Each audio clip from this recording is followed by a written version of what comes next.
Hello, hello, hello. Welcome back, everyone, to the Vertex Super Lap series. We are here, round 5 at the Sardegna road track here in Italy.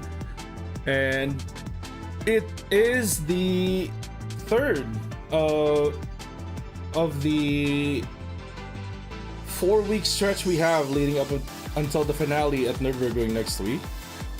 So, yeah, it's gonna be another almost, I'd say, 2 hours of good time attack action here coming up ahead of us.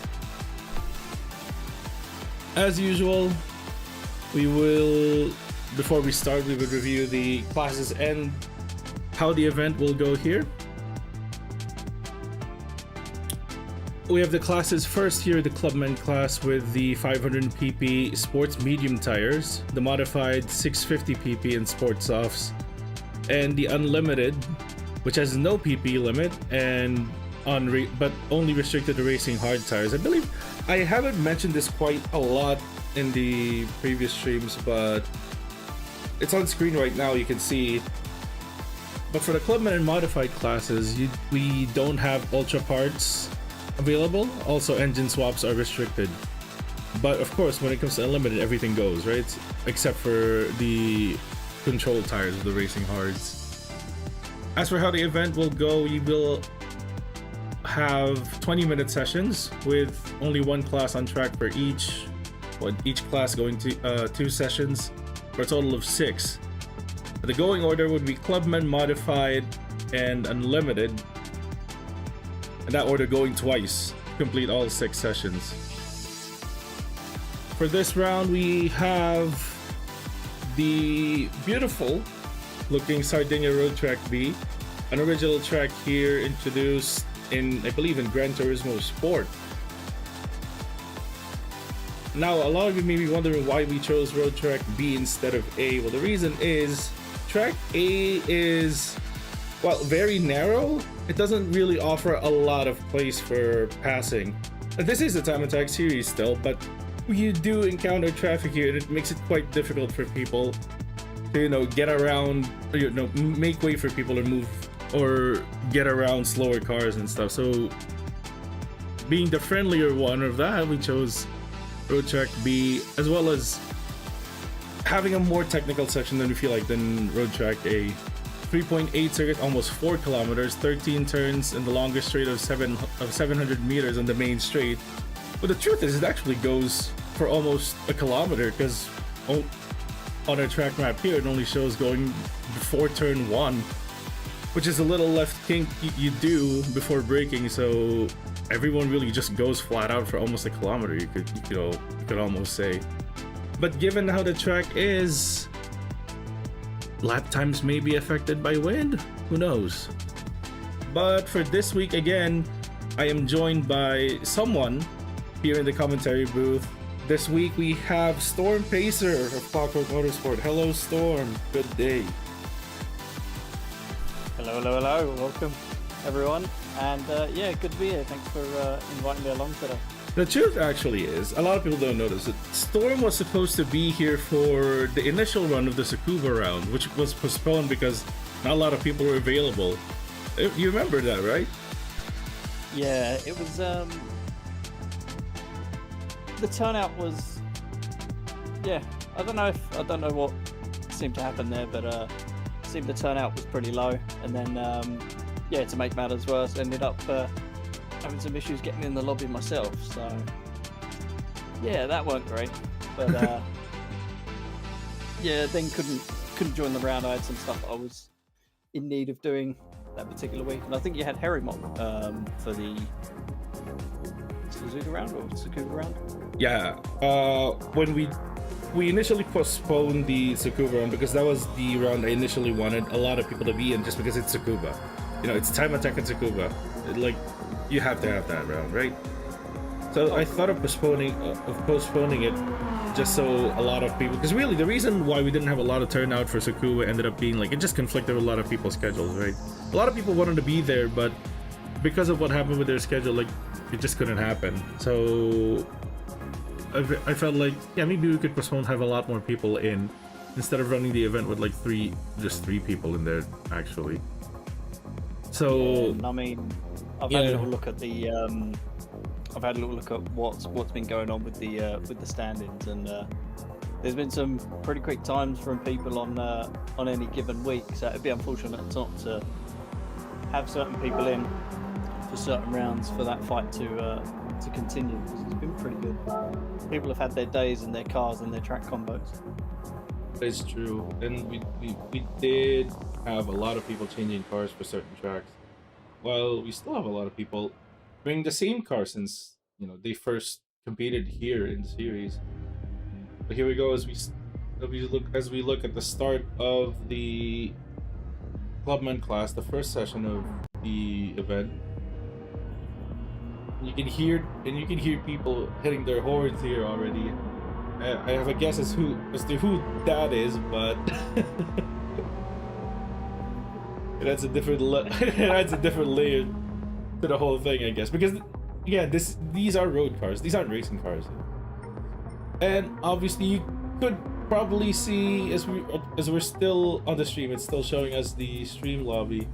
You could see that there's something weird about the lobby title, and that was an oversight on my part, so apologies. It still says Round 4 Suzuka. We're clearly a long way from Japan right now. Probably Sardegna. Yeah, the lobby's probably still Japan watching the Grand Prix. Yeah, because that was early. That actually not seeing the start time for quali, and then realising that while I was awake, because I'd pulled the night for reasons, completely missed the qualifying session entirely. Bit fun night, but nevertheless, got a good start for quali proceedings tier. Yeah, I'd imagine so. Cross and NFL seem to be in the same vicinity. Hopefully that doesn't mess around with anyone's lap time. It hasn't been an issue so far, so I'm fairly confident it won't be. But as we look down the grid, here we have Tim Lor starting his first flying lap. Tim Lor's still in the Ford Sierra RS, the same car he's been running since the start of the season of Road Atlanta, and has been on a run of consistent podium finishes so far. No wins yet for Tim. The closest he's got was the second place last week at Suzuka, and also second place at the first round of Road Atlanta, but it's been a consistent run of podiums, which sees him at the top of the leaderboard. Barely at the top of the leaderboard. We'll see later who is at the top of the points leader as we go down the order here. We have Cross 24 in the Toyota Celica, and this is a car we haven't seen since the opening round of Road Atlanta. So it's good to see him again here in Sardegna with, I would think, a reliable platform here, 4-wheel drive, decent amount of power, especially for these corners. A lot of stop and go corners, which would definitely benefit from the fast acceleration you get from the 4-wheel drive. Big NFL here in the C1 Corvette. This is something I never thought I'd see here in this series, to be honest with you, when I was specking out some of the cars that could be possible here. This one never really crossed my mind. But what's more interesting here is, now that NFL's in a convertible, we're looking at the in-car view here. Doesn't this look familiar? Yeah, we were talking about it before you got on stream earlier, and yeah, sporting a very, very familiar black suit and iconic helmet there for one Lewis Hamilton. Now we know this couldn't be the real thing. This couldn't be the man himself. The man's in Japan racing F1 at Suzuka. But this really caught me off guard while watching everyone before we went live. It was like during the free practice. Like, this is a very good it's a good quality. Obviously, it's Gran Turismo, right? So custom liveries and all that. But the helmet design is amazing. And so is the suit. Like, if you go on Scapes, I'm gonna guess if you go on Scapes and just put the driver in, you can take a picture of it and like people put it up online. Oh, it's Lewis Hamilton. I mean, hats off to whoever created both of those. I'm guessing NFL would have done his own work on that. We give it very much pride himself on doing a lot of interesting liveries. And does he do much helmet and suit designs? I am not familiar if he does it. I'm not familiar if he does a lot of helmet or suit designs. But given the quality of the car liveries that this man has produced over the years since it was introduced in Gran Turismo, so I wouldn't be surprised if he did those himself. But anyway, moving down the field, we have Big Tex still in the S2000. Actually, I would say that Tex has the same car for every single round this season, but the truth is he did use a Radical SR3 in Tsukuba, but he quickly went back to the S2000 when we did Suzuka, so he did have one round where he changed cars. The NFL, actually, now that I've mentioned it, NFL's actually, this is the first time we've seen a different car from NFL in the Clubman class. Because usually this man rolls in a DC2 Integra Type R. Up until last round in Suzuka, he was using that car, and now that we're here in Sardegna, we're seeing him in a different car for the first time. Someone who hasn't changed cars is our current points leader, the Flash 05, who is looking to extend his winning streak here in the Clubman class. He has currently a winning streak of 3. Yeah. Well, I did say not the points leader. He's in second, but only behind Tim by 2 points. And the only reason is he wasn't around to race the first round at Road Atlanta. But ever since he came in at Watkins Glen, he has won every single event. He's won Watkins Glen, Tsukuba, and Suzuka. And that beautiful Porsche 996, 911. I gotta say, definitely using an incredible piece of machinery to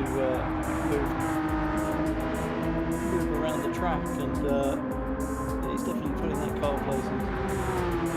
You know, Harry Mop and I talked about this last week. That car is not easy to tune. Like, he makes it look easy because of how fast he's going with it, but to even get to that point, it's not easy. The car's a handful to tune. I mean, it's the old school rear engine, rear wheel drive layout, which notorious for wanting to try and at least go into a corner backwards if you're trying to tune just normally, trying to tune it out as you would something different, something a bit more mid. But he's definitely doing well. He's definitely got it looking very stable in the corners and able to point and shoot the way he wants it to go. So hats off to him. He's really done well with the setup, especially when you get 3 runs on the balance as well. And normally you'd expect a car like this to have the issues you normally would encounter with a car like this is, as you say, it wants to go in back end first because of how loose the rear would get under braking, right? Normally under braking and turning into the corner, but stability of that car.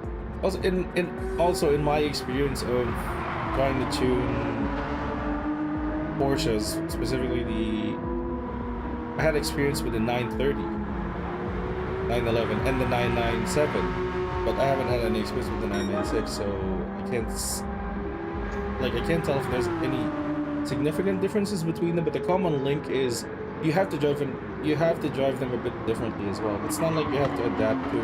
Well, it's almost similar to how you would drive a mid-engine rear-wheel drive car, but because of all the weight that's in the back, you actually have a lot more rear grip available. So the the good thing about these cars really is how early you can get on the throttle and the amount of rear grip the car will give. Oh, 100%. I mean, there was a series that I was running in not so long ago where the majority of the field it almost ended up feeling like a bit of a Porsche Cup sort of event where there was a lot of Group 3 Porsches in there, and yeah, it was definitely very apparent that the confidence you've got to hit the ground early and get on full throttle and just to have the car stick when you want it to, and just the amount of confidence and the amount of pace that you can get out of just having that was just phenomenal. As we come up to halfway through the first session of Clubman, we have Flash currently sitting at a 131.3, which is already 7/10, almost 8/10 faster than the second best car of Timlor in the Sierra RS Cosworth with a 132.1. Like, just here in the early going, you can probably say that Flash is yet once again the favorite for Clubman class honors here, making it, he is chasing for a 4th straight win and potentially the points lead here. So it remains to be seen just how good, well how much of a gap can he win by, because he's been dominating the Clubman class up until now, really. The question is, can Tim find a lot of time? He is still improving. Tim now at a 32.0, but to close the gap a little bit. But can he find 7/10 in here? Not so sure. I mean, he's been doing very consistent 32.1s and 32. Which is on brand for Timlor, really. Oh, incredibly, yeah. Just going through the last 7 laps, all separated by probably a 1/10 and a half at most, but gaining time in the first sector. So it's definitely the first sector where he's able to at least get a little bit of pace, but it must be this next section of corners, especially the low speed ones. Traction zones, really. Now where traction zones are very, very important. Yeah, I made a point of telling everyone about how the traction zones are going to be a key point here with a lot of these, you know, almost 90, that corner leading up at the end of the back straight is almost 90 degrees, right? And it's leading up to an uphill, what is an uphill back section full of hard braking zones, almost stop and go corners, where exit traction is probably the most important thing you can have out there, which I don't think the Sierra just has a lot of right now compared to the Porsche. It's probably down on power as well compared to the 996. I mean, he managed to gain a lot there, which is 31.924 on that last lap, but Flash was looking like he was going to go a little bit quicker there. I think it was a 10th and a half up in the first sector. Just going to see what he does in the second. So botches the lap a little bit there, gets on the grass, gets a bit too deep, and there's a bit deep in the brakes there, and then a little bit of slap on the wheel there. Just hear him just honking that horn. He knew he messed that one. The interesting here, look, as we look down here, is Cross in the Celica. I was actually expecting him to be at least right on Tim's pace, if not faster, but he's still not clicking with that car right now, it looks like. And obviously the 4-wheel drive would give him an advantage, especially through Sector 3. And I'm guessing that car has a lot more power available to him. But he's just not getting the laps together, really. He's struggling is what I'm guessing. He's struggling with the car setup right now. He's been to the pits more times than anyone here in this session right now. And even NFL and Tex are still trying to make the settings, trying to make setup changes, it looks like, to their cars. But right now it's NFL in 4th place. We can't see the times right now. Oh, it's 1.4 behind Cross. 2.8 behind Flash, and Tex is a bit further back. I'm not sure if they are having any issues or are having any issues of some kind. But NFL is right now heading out for the pits with only about 5 minutes left here, left in the first session of the game.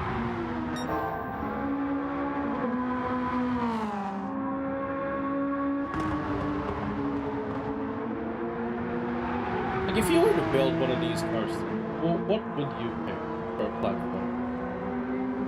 Like, if you consider the rule set of 550 pp, no ultras, no engine swaps, and sports medium tires, what would you?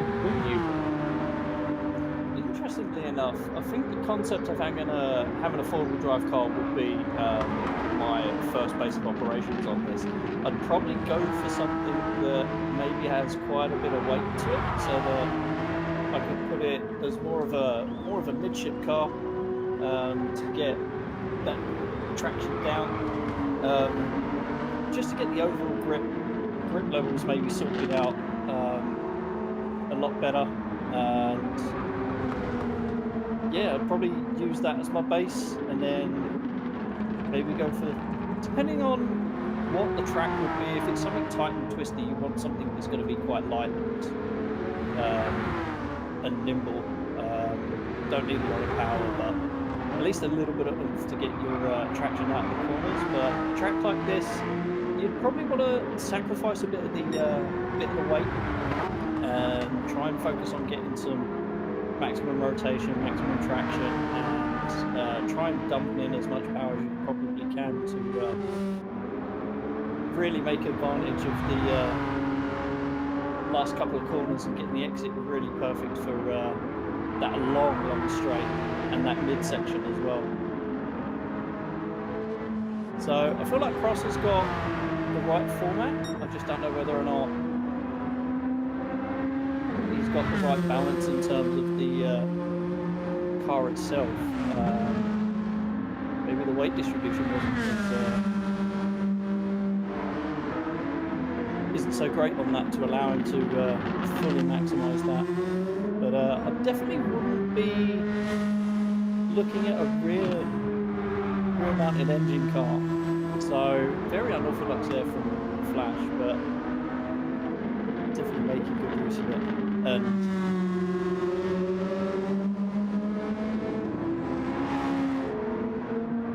yeah, Tim is Tim. We know what he does. We know what he can do, and yeah, he's definitely put in that Cosworth around pretty handily. What I'm seeing from Tim here, based on his car choices so far this season, actually so far, it's only been the same set of cars for the whole season, really. He's got the Sierra RS here in modified, and Clubman. He's got an S2000 modified, which I actually thought he was going to bring out for Clubman, but he actually has it modified instead. And he has a V8 engine swap S14 Silver for Unlimited. I think, of course, you're not confined to one set of choices here for time attack. If you want to be competitive, yeah, you want something that's going to give you the most options when it comes to what you can do with it. Which I would agree, having a 4-wheel drive platform would give you that, because you can have a choice between maybe turn the power down a bit or just go full power and at the expense of more weight in the car, or maybe even ballast if you want to go to that extreme. But what I'm seeing from Tim and some others here is that they're just picking the cars they like, trying to make do. Oh, for sure. Yeah, I mean, there's always a lot of merit. I mean, NFL in particular, driving a C1 around here. I mean, from what it looks like, the car is a bit of a handful in terms of the handling itself, but it must be wicked fun to drive. And looks beautiful. What's not to like about it? But like, whenever the camera pans out to the long view where you can see the car coming straight at you, it just looks mad. The front grille just makes it look so mad. It's a mean-looking car, really. It's got a lot of power. It looks like. I think we're seeing a bit of a tussle on track here. Yeah. No discernible reason. Jostling for track position here, NFL and Tex. Just as well the grass physics on. Oh, look at the power difference. Look at the power difference, though. Really. I did allude to what that could have been. I did allude to maybe NFL's got quite a lot of power there. I mean, it's an old car. It's in the 50s. It's a 58. And the reason they were jostling for position was because it was the last lap of the session for both of them, really. And Tim here has also crossed the finish line. Flash is coming up to his final lap, with Cross behind him. I feel like both of them are on the final laps, but we have seen no major changes to the order here, and the gaps are pretty spaced out. To be honest with you, 7/10 between first and second, 8/10 between second and third, a second and a half between third and fourth, and then another second between fourth and fifth. So they're pretty spaced out here right now. But I am expecting we could really see these gaps close by the next session, because it is the first lap. It is the first session of the weekend, right? This first session of club, and so everyone, probably for the first 5 or so minutes of the session, everyone's just warming up to the track, to their cars, how it reacts and all that. And with the winds and with the wind direction and stuff, we haven't pointed that out yet, but we have a massive tailwind going into turn 1. And then Cross just pulling in a lap right at the end there that puts him 8 thousandths away. Yeah, so at the end Just there, Cross finally managing to find some balance in that Celica, which is interesting. What he can do, trying to see what he can do with it as we go for the second session later on. But as we round things up here, we have the Flash 05 yet again at the top of the Clubman leaderboards, looking for his 4th straight victory here. Looking strong start here with a 131.169.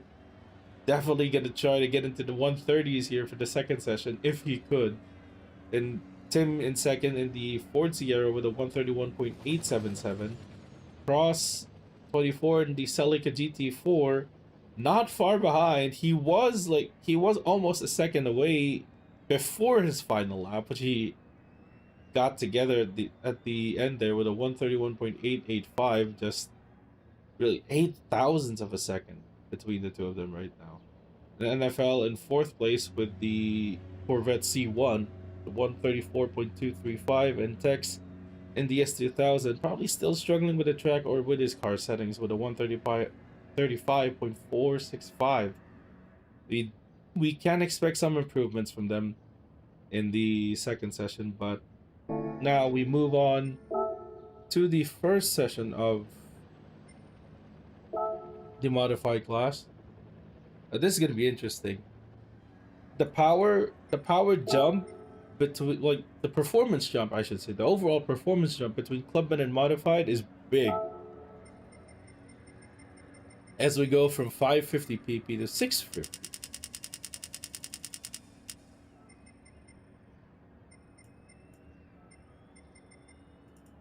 And also in sports softs. Yeah, that's a definite. Oh, my brain just went completely dead there. Yeah, it's a definite upgrade, and I'm guessing these guys will either have a car that's built for it, or just essentially pull more pace out of the cars that they are currently trying to run. Well, from the Clubman class. a lot of these cars will definitely be, you know, they'll be getting closer to the limit of their tires more than anything. Because these cars are going to be rolling here with more than around 450, probably more horsepower. Because the amount of performance parts you can put in a car between 550 and 650 is massive. Like the tires give you a lot of PP as well. Like if you take a 550, like a Clubman car, just put sports soft tires on it, you'll see a sizable jump, maybe 10-15 pp between them. But then the rest of that gap between, like, it's 100 pp, right? Assuming you have 15 pp just from tires, you have 85 pp left for performance parts, and that's a lot. You can do a lot with that. So it's gonna be interesting to see what everyone brings out here for modified. Tentatively, look at the grid. NFL brings the C8 Corvette back.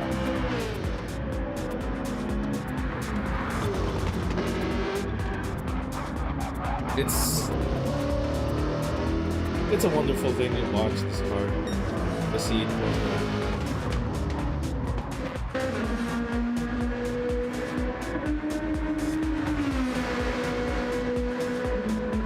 And Tim's back here with, incredible. And Tim with this, I would say his signature car, the Honda S2000.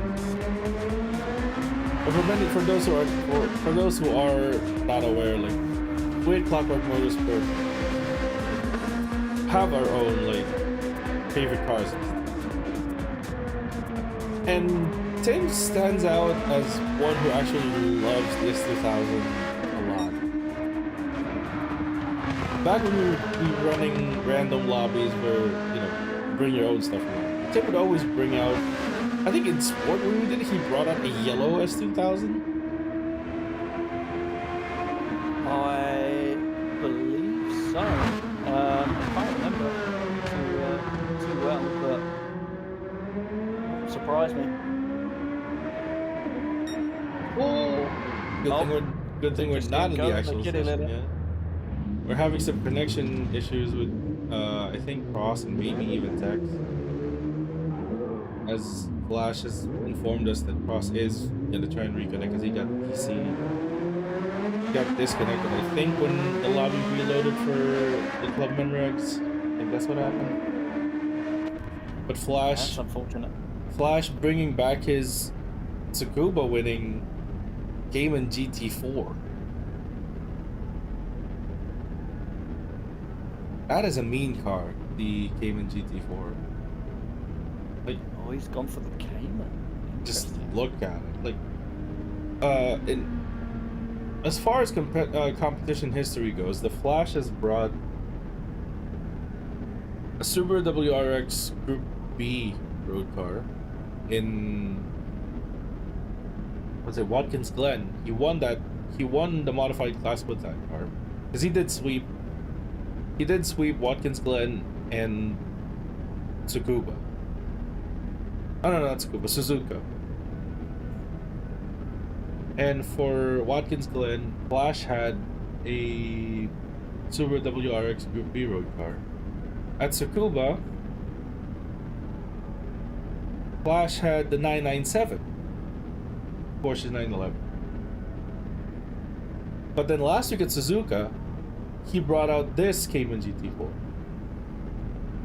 We were talking to him throughout the season, and he did say that Tsukuba was the first and only time he was going to bring out the 997. Reason being that the Cayman GT4 seems to be a better, like, has a lot more potential to offer than the 997. And he's clearly proved that last week at Suzuka when he took a really dominating win here.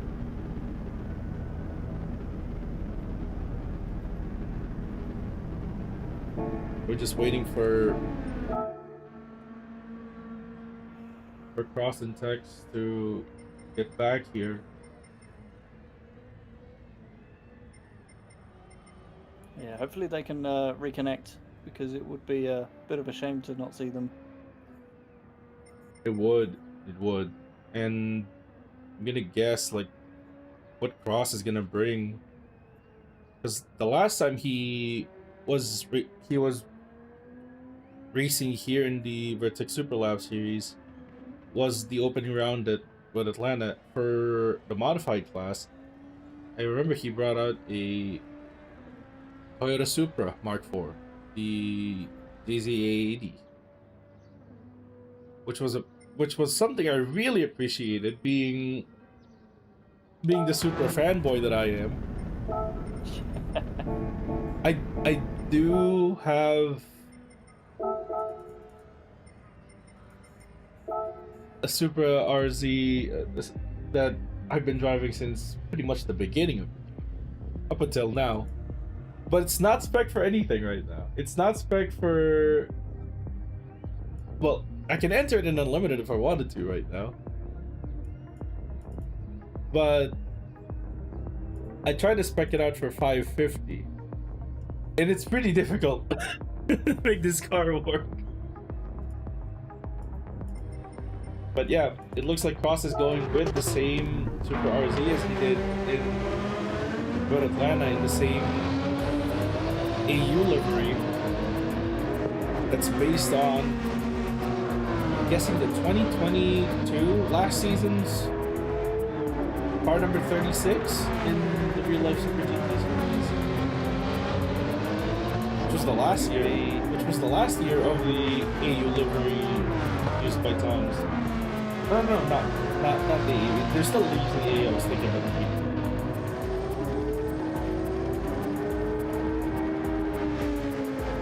But it is a wonderful looking car.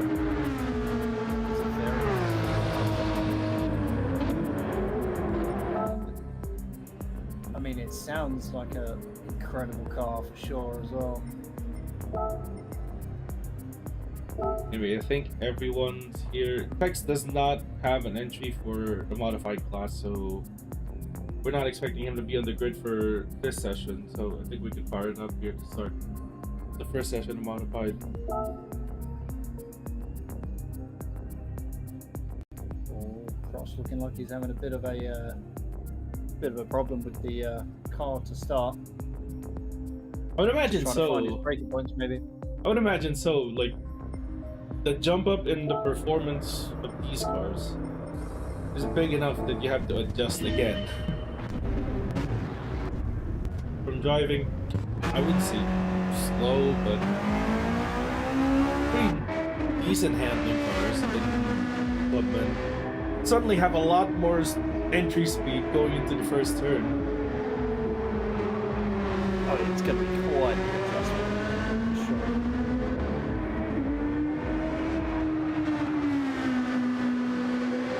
It sounds incredible on the way down. Just goes round. Just hearing the blowback on the exhaust.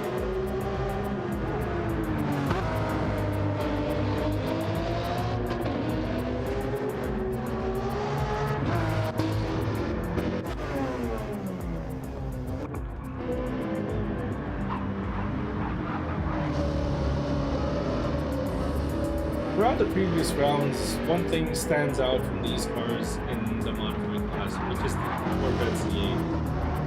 That car has a lot of power. Like probably easily, the NFL's Corvette has the most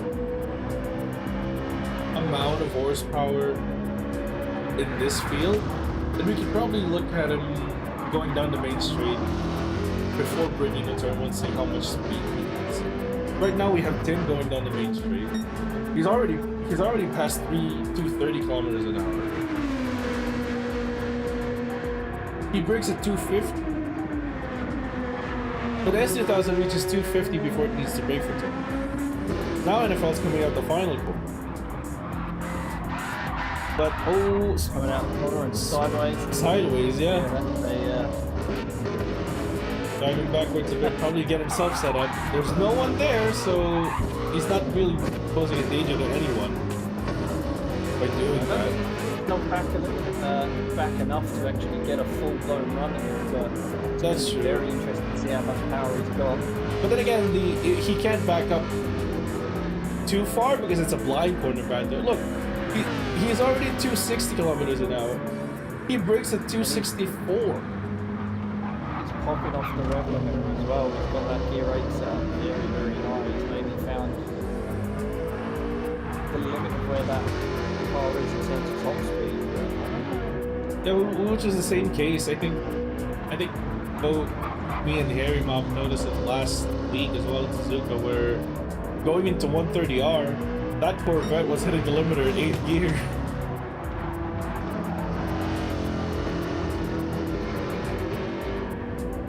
He really has his car set up, his transmission set up to maximize everything. He's coming into the right-hander, the 90-degree right-hander, going into sector 3 in 8th, almost at the top.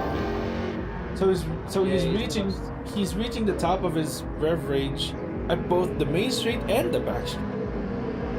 He's also getting that middle sector, that straight, is actually managed to do a similar sort of top speed to what Tim's able to do in the back straight. And that's important to understand that we also still have that mega tailwind as well, pushing us ahead. Yeah. Yeah, I think NFL for that rev limiter for sure. NFL set the first basically triple representative lap time here for the 127, which is immediately eclipsed by Flash in the Cayman GT4 with coming in with a 125.909. Definitely a statement of intent here. Note he's also probably only got a couple of kilometers or about a few miles an hour, probably about 6 kilometers short of the back straight, which is still quite significant, especially when you bear in mind that there's a tailwind as well. It's him. Oh, a 125.6 in the S2000. Oh, were we seeing the makings of a good battle here in modified class? You see the fight being taken to Flash this time round. But what is Flash? What is Flash currently on his lap? Like, is he improving? He's coming up to the final sector, coming up to the last corner here. Can he get it? It's a tricky one. This little chicane bit here, almost. Coming up to the line now. Oh, he gets it back with a 25.4. 2.5 tenths up on Tim. But Tim's also coming here to the final sector now.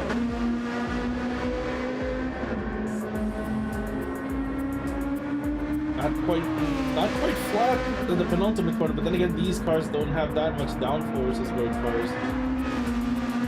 It's unsurprising there. A little bit there in the final corner. But he might have taken a lot more speed going that fast. 26.3. Not quite there, but we see Cross finally out on track again after a setup change in the Supra. He's now started his first flying lap.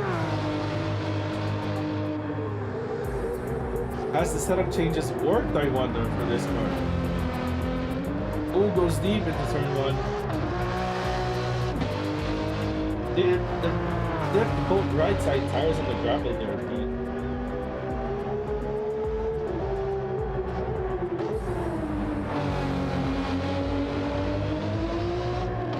Definitely able to get a bit more traction out of the corners.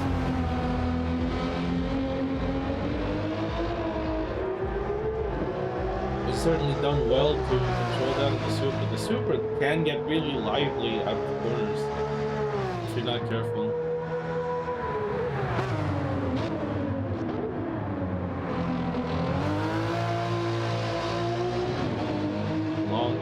decent long first gear as well that you can use for both rotation and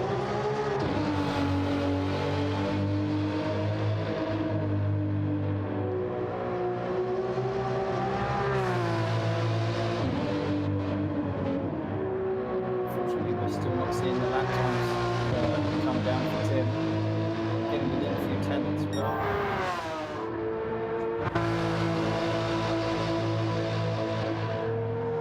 28.0 for the first line lap across. Then again, he did go deep into turn 1, so there's a few tenths that could be saved just from that one. Flash is looking for another purple lap, it looks like. He's backed it off. backed off.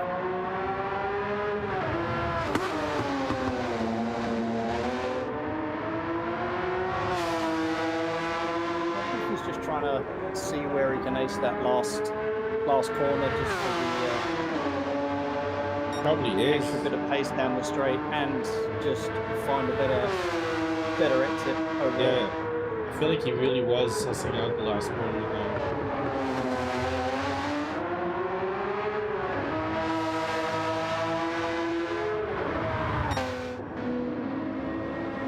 Tim's got that S2007 very well for the penultimate corner. Seems to be doing it consistently at over 100 miles an hour, and that's crazy. Not having to lift too much. 26 dead. That last lap.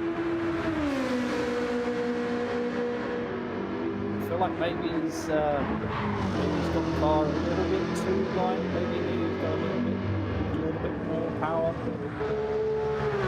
Cross there. A little bit heavier. Cross there in the second flying lap. Massive improvement at 26.1 now. I don't know. These guys are a lot closer than these guys. I mean, NFL's only 1.4 back, and I feel like if he can just get a very, very good lap together, he's definitely got something that could be within the mix of these guys. Yeah. It's usually been the case, really, for modified class. The people are going to be a lot closer. To say that, Flash improves to 25.1, finds 3 more tenths from his previous best. We'll find out whether or not that was due to what we saw earlier. Might be. Because the last corner is pretty tricky around here because you really have no braking reference.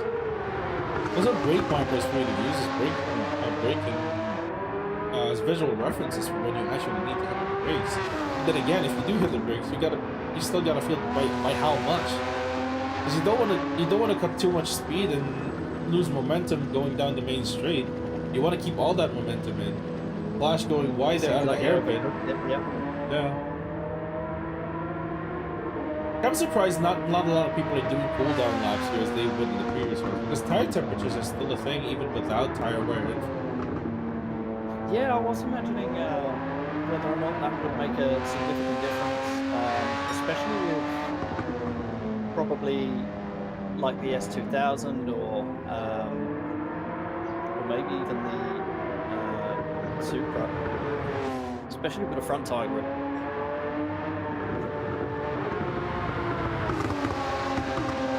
Like, it would definitely make a difference, especially on these softer tires. Maybe not so tires, but on these sports softs, I think it could make a big difference. Well, maybe not too big of a difference, but still enough. Tim just gets it around. I just saw him coming into the penultimate corner. Ooh. He puts it around. Not great, but Guessing he put the right rear on the gravel, which sent the car he's around. definitely trying to push the car, and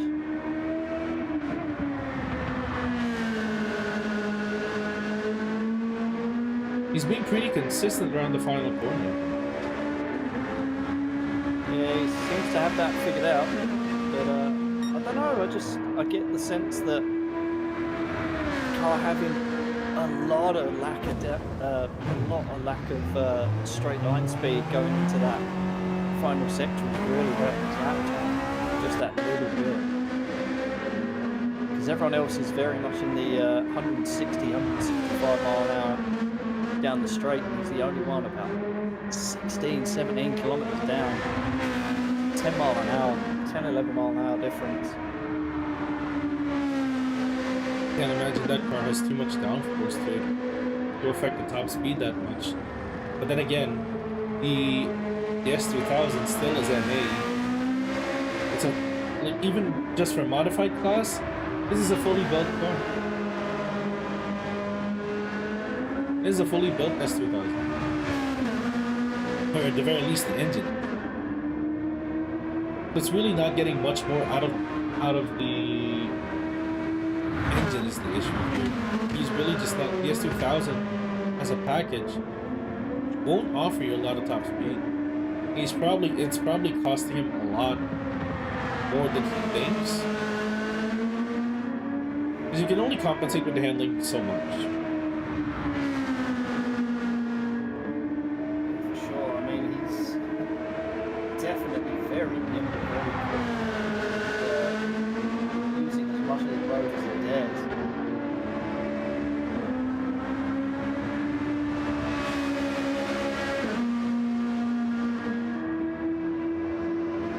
His lap times are good.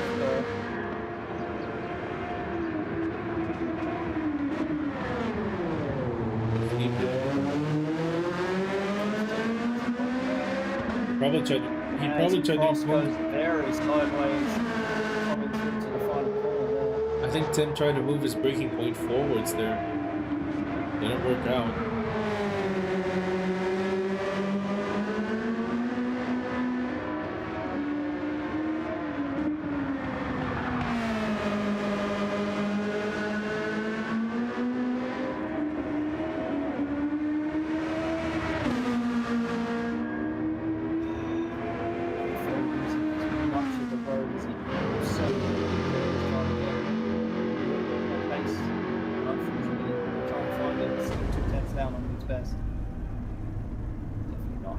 Setup around it.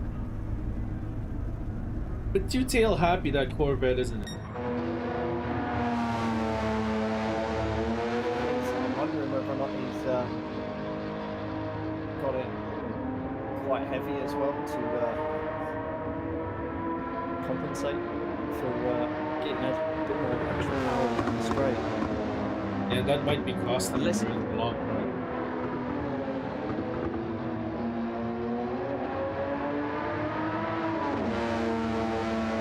Unless the setup changes he's doing is toying around with maybe how much ballast he needs to put in the car so he can get a lot more power out of it, or maybe, you know, in reverse, how much can he take off? You know, how much power does he need to take off so he can take off some of that ballast away? I feel like there's definitely going to be a sweet spot, especially with the C8, where he probably wants it to be nimble enough to get around the corners with the best of them and really utilise the engine characteristics of it. But I don't think he wants to make it too light so that he can't absolutely maximise the power that he's got available as a total package. Yeah. Right now we're coming up to the final 4 minutes of the session, and the gaps are still, you're right, it's relatively close. It's close between NFL and Cross right now. NFL only 2.5 tenths off of the Supra.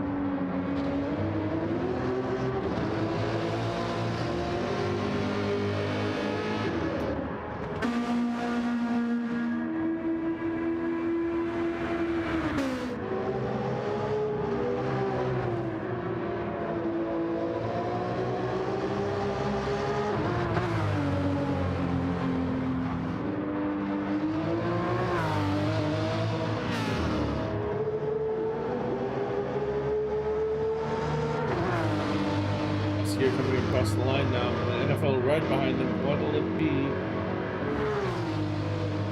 It's an outlap from NFL. Oh, it was an outlap from NFL. So he's coming into the time lap, pretty close to that Supra. Flash improves on his on his personal best by going a tenth faster with a 25.027. That's a great lap there. Again teetering in the edge on a sub 24. Remember, he's teetering on the edge of a sub 31 in Clubman class earlier with the 996. Now he's looking at a 24. The lap. He's gearing himself up for one last hurrah. He was 2 seconds down, so he's probably just cool down. Yep, he is. Cool down laps. The cool down lap. Those tires are getting cooled down. Important to know, NFL's within 2 thousandths of a second of his best time here. Get a good enough exit. Oh yeah, definitely. The final corner. A good exit out of there is worth 3/10 down the main straight in these cars.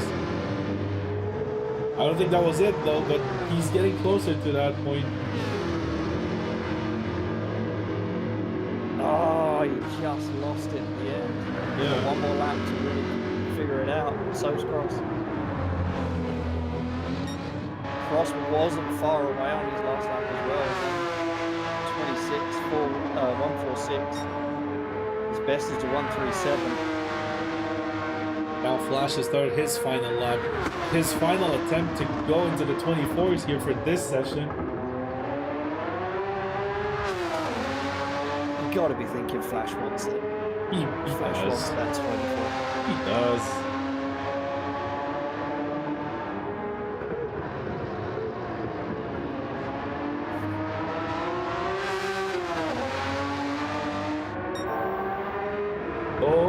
He's well within that range. He's 48 thousandths up in Sector 1 on his own best lap. That would put him right on the 24.9s. Tim going fast again with a 25.5. What else does he have here on his final run?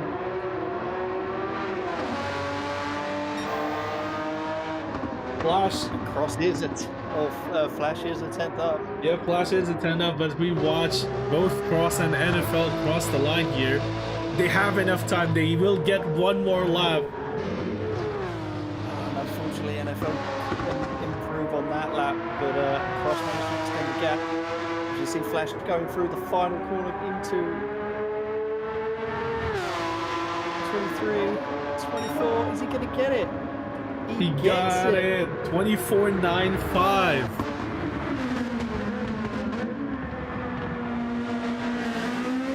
What is Tim looking like on his final lap? Coming up to the final sector, he's 2.5 tenths down right now.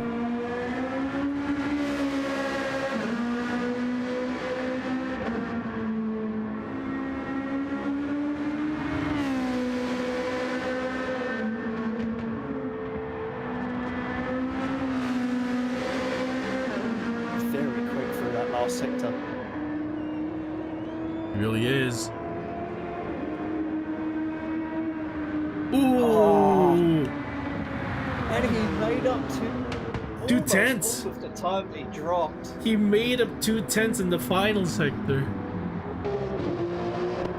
What does Cross and NFL have? Oh, Cross spins it in the final corner. Oh no! And NFL cuts the track. In avoidance, I would assume. Oh, for sure. That must have been a code brown moment for NFL.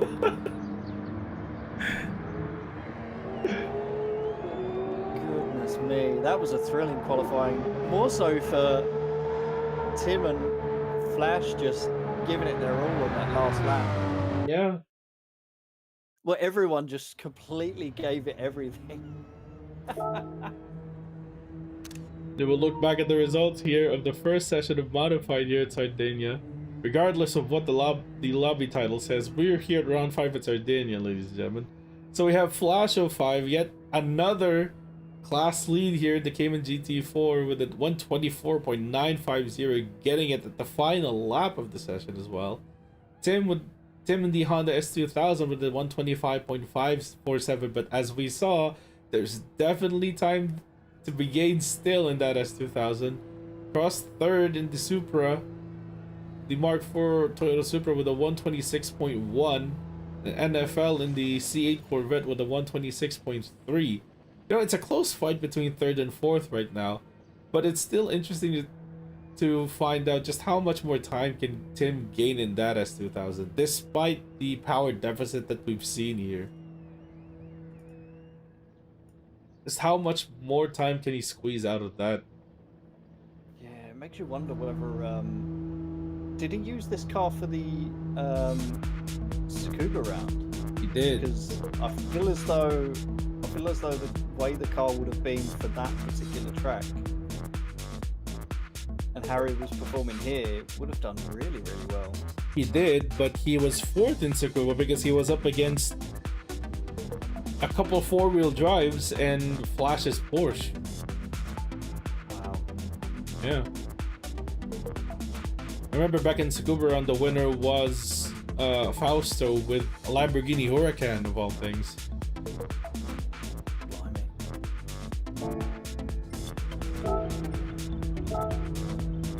Yeah, that marks the end of the first session of Modified, and we now go to the big one, pretty much.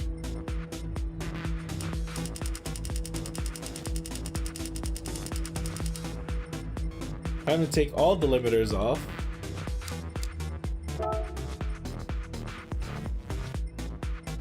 And proceed to Unlimited. Where we seem like we're having Big Tex in the lobby as well this time now, so yeah, and he will be entering the Unlimited class as well. Because Big Tex only has entries for the Clubman and Modified, so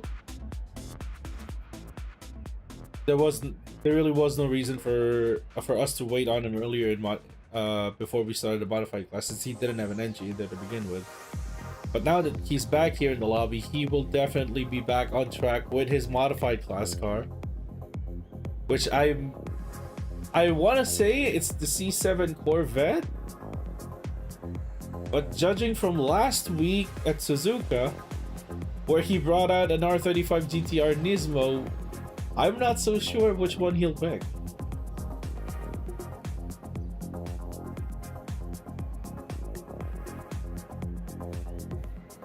But what we can say is Tim is still sticking to his guns with the V8 powered Sylvia S14. That's a drift car. That's a drift car converted into a time attack car. I was talking about this with Harry last week as well, but when we did the preseason test of this at Laguna Seca, Tim also brought out the V8 S14 back then. But during that test, it still didn't have a truss livery on it. What it had was what was basically a drift car livery, which I would assume is the original guise of that car to begin with.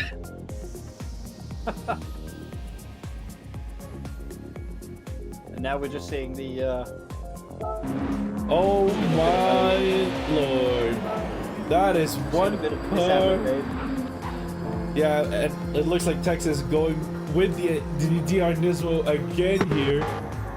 Cross bringing out the R34 GTR that netted him second place at Road Atlanta, and NFL with a really surprising choice of car here, an NA2 Honda NSX which I'm assuming has the same engine as the GT500 NSX. Swapped onto it. And Flash has brought out the R32 GTR that he won Road Atlanta with. Not Road Atlanta, I'm sorry. That he won Watkins Glen with. It's gonna be fun.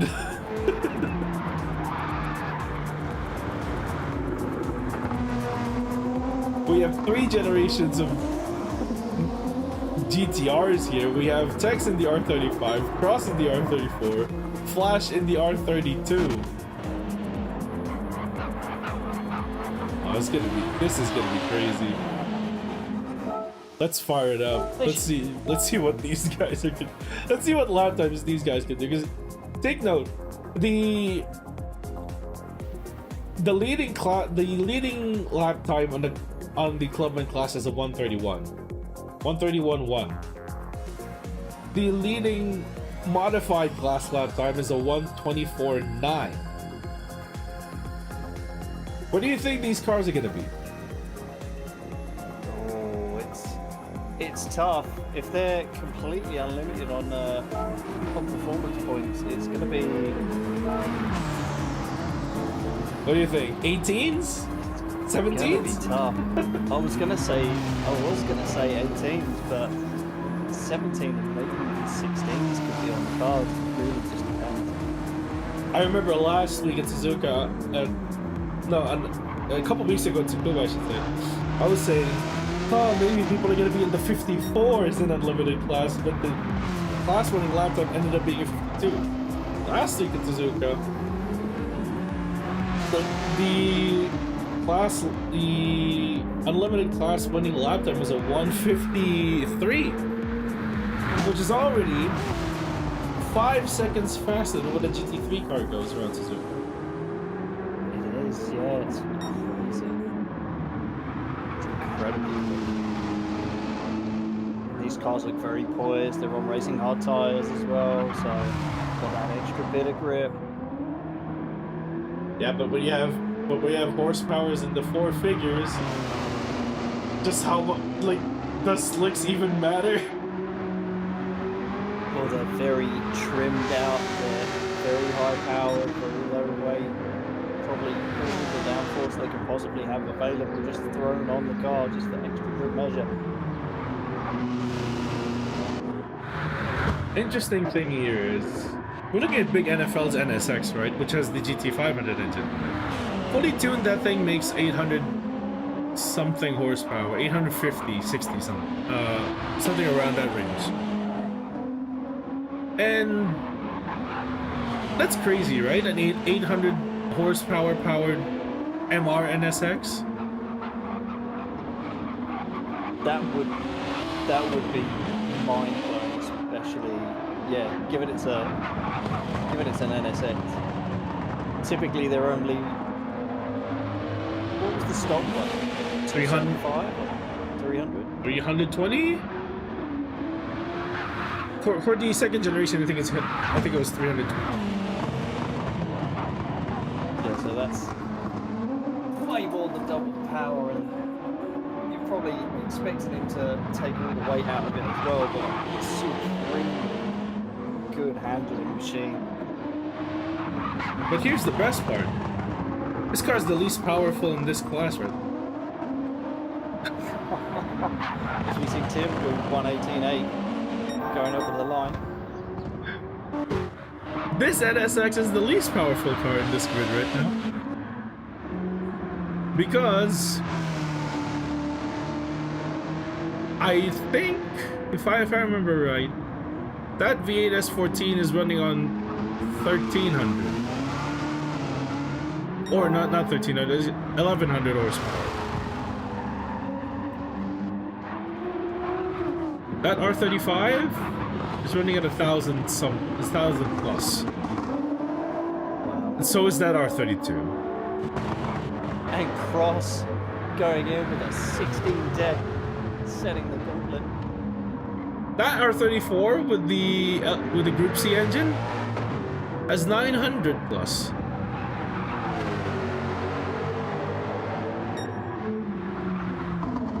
These cars are like, I don't it applies to the real world of unlimited class time attacking in real life, but these power numbers are crazy for these cars. Oh, incredible. I mean,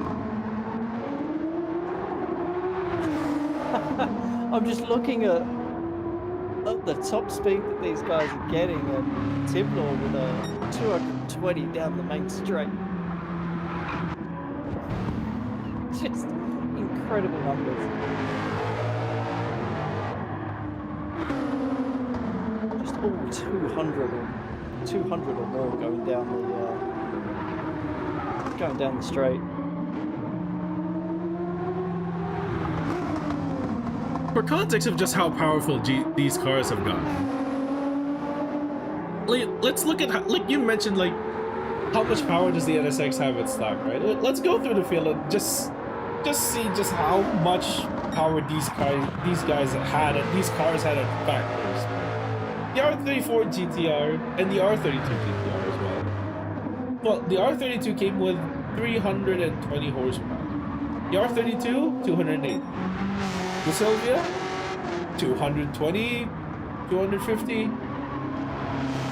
The R35, but that's a Nismo model, so that's 500. But that's a more modern car, so that's understandable. Then the NSX we have at 320. And these cars are making more than twice or maybe 3 times as much money in this class. GT3 cars, they don't even reach 600 anymore these days. Well, unrestricted they will, but in BOP they probably peak out at what, 580 for the ones with the most Something power? like that. I think one of the biggest ones was the AMG, I believe, which had like 614 horsepower. Did. And I believe that might have even been both models that came out. So the SLS, I think, had quite a similar amount of power. Yeah, especially in the early days of GT3, right? But they would balance it out based on power to weight ratio, pretty much. So the SLS, being bulky and heavy as it is, got to roll with a lot more power, as opposed to something like a Porsche 911 GT3R at that time, which would only be running 400 something. And Tim Law, you probably didn't catch it on stream, but Tim Law, even with some traction control on to save the car, it completely went on him. I mean, but he was at least a good 100 meters away from the corner exit. look at his car. Look at his throttle input. He's using traction control, and yet he still can't go full throttle. He still has to baby the car, even in traction control on. That just goes to show just how overpowering that engine is. Still wanting to be that drift car that it was always built to be. It is. It is. It's true, guys. Has always been the drift car. I think it was the Zeus livery drift car that he brought it out in the first place. And in a strange twist here, Ross is currently leading the unlimited class by half a second over the R32 GTR with Flash. Definitely pushing the limits of what these cars are doing. I mean, Cross is adamantly wants under sub 15. For context here, Cross almost won at Road Atlanta. He was dominating the first session of Unlimited, but then Philo showed up for the second session in another R34 GTR.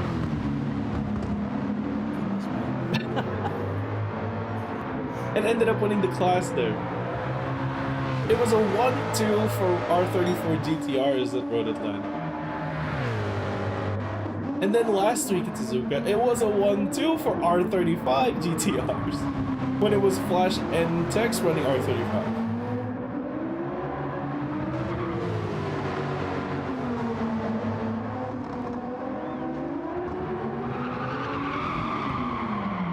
Look at that. Cross really pushing the limits here in that R34.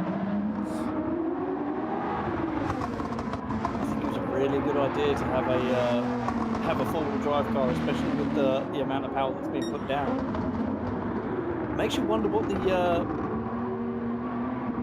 Oh, and it looks as though Flash has got a car that's got a lot of torque on the back end, so maybe he's... Unless, hang on, the 32, is the 32 a four-wheel drive, or is that one of the last iterations of it that was still rear-wheel drive? It was the first one that was forward. That's the first that was Yeah. And this is, I think this is a Nismo as well. It's not just an ordinary R32 GTR.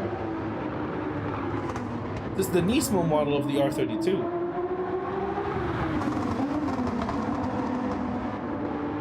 So it just goes to show, even with all that four-wheel drive, he must have that. He must have that power right at the very back. He must have the torque settings set to right at the very back. Let me look at the engine swap list here for a minute. See what possible engine swaps for each car. But if that is a R32 GTR Nismo and not the standard V-Spec model, then that engine swap would be the VR38 engine, which is the engine from the R35 GTR. Because on a normal R32 GTR, the V-Spec model, the engine swap that's available is the engine from the R92CP Group C car. Now you haven't got it up on screen at the moment, but you might want to switch back to Cross. He's now 2/10 up. Going into the last couple of sectors. I have him going through the penultimate corner here, going only the final corner left in that R34. Gets it, I think, tidy enough. Hopefully he didn't lose. Tidy enough, but would he get to the 15-0 in that? Oh, he does in a big way. 15-7. So as it stands, the time difference between Clubman and Modified is 6 seconds. From basically a 131 to a 125. And now the time difference between Modified and Clubman is 9 seconds? It's gotta be 9, Well, unless Cross can get into the low 15s, it'll be 10 seconds.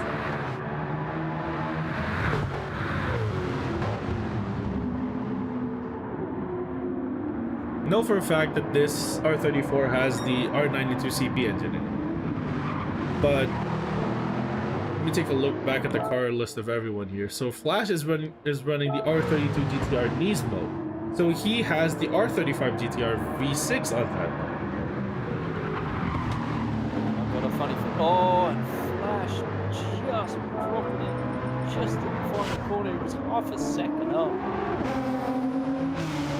It's gonna be a good battle here for the win here between the two GTRs. And if you look at the order here, Tim is not far from Texas R35 GTR here. Just needs to find 210s, which can be anywhere in these cars.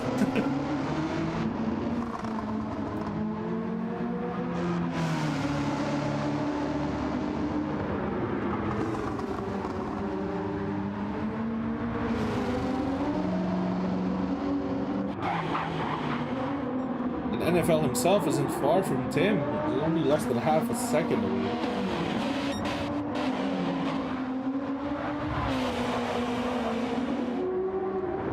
I mean, this is...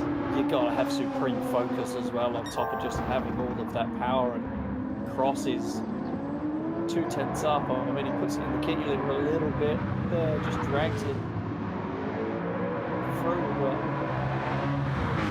is he still going to be able to improve again? Maybe not the 210s that he had on hand right now, but there's still potential to improve. He's got it, I think. Yeah. He does. 210 still. How? He had a supreme last corner. Wow.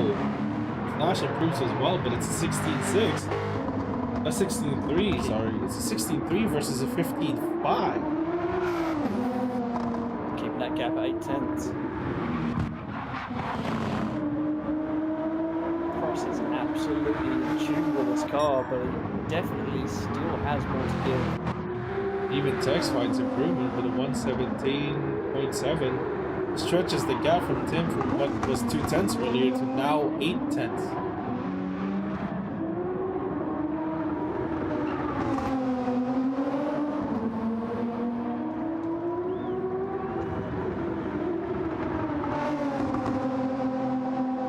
Actually, now that we look at it, Cross being here and currently leading the Unlimited class has championship implications here for Flash and Tex.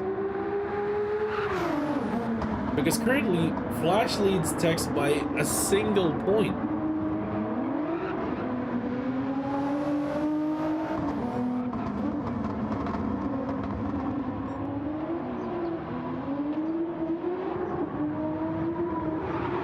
So the order stays as is. Flash could still extend his gap to Tex, but not by how much he normally would want.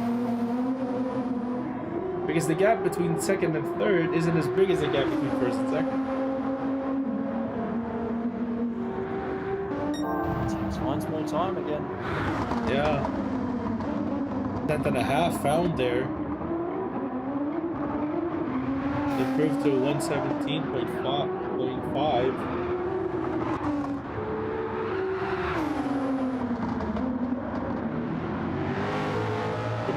We have 4 minutes left before the end of this session. And it looks like Cross is still going for it. He's still going for that lap time. Of course, these guys aren't taking time to cool their tires down with the amount of load they're putting on these. Oh, he puts all 4 wheels on the grass. Gets a little squiggle. Hopefully that doesn't give him dirty tires. Affected his lap time there at 17.0. Oh, Flash 60 dead. brings the gauntlet back to half And a second. Cross goes off track in turn 1. Definitely dirty tires from his off track excursion in the final corner. Didn't give him enough grip for braking.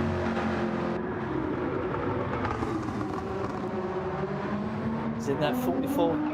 He's got the number 44 on the side of his car. He'll be screaming to Bono about My the tires. My tires are gone.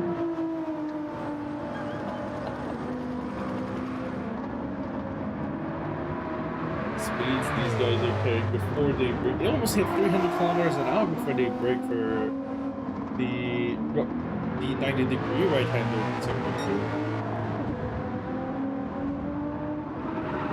Crazy.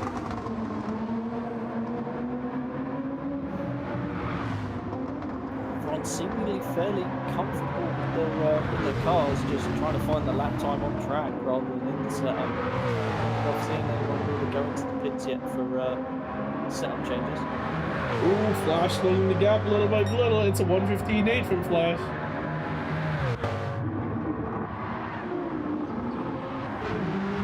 Both of these guys are bringing the neck out of these cars. Nice, clean, tidy line in the first sector there. First couple of corners. It's right next to each other on track as well. It's going to be interesting to see if they end up helping each other along somehow.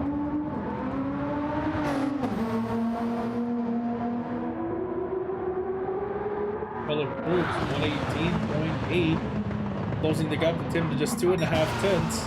It's a battle of the rear-wheel drives. Tex opted to put on a change of tyres instead of cooling his. Yeah, I think it's done as well. He has to do an out lap, and he won't have enough time to get back to the line for a flying lap. That's his session done, I feel like. Meanwhile, both Flash and Cross coming down to the final corner here. They both have another lap to go. This isn't going to be a quick lap here. It wasn't. For neither driver as well, so they only have this one lap left. Clean turn 1 from both cars here. focusing on the exit acceleration, both taking a really tight line.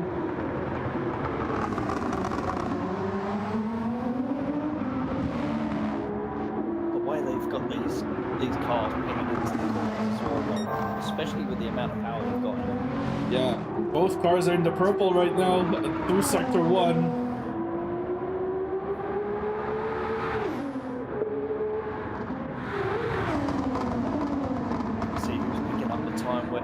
We're in sector 2 now. Gonna watch. Oh, Cross goes deep. Cross may lose pole here. He may lose pole. Very good last sector here from Flash. He's probably gonna get it. He looks quick enough. Can he keep it on the? Can he keep it? He got yes, it. He gets it! Right at the very end. 77 thousandths as well. That mistake, Cross is going to be kicking himself for that mistake in the second sector. He had that. Insert Reggie Miller. Insert Reggie Miller gif right here. He's not gonna be happy with that. An NFL.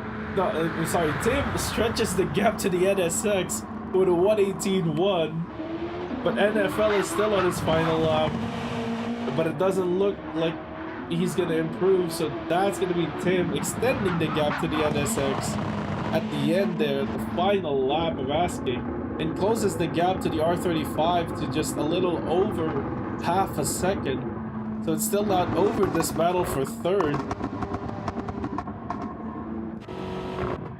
NFL just decided to go through the pit lane there because why not? but it will put him over the line.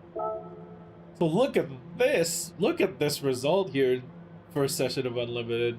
We have the Flash again leading a class here with the R32 GTR Nismo with a 1:15.423, crossing the R34 with a 1:15.500.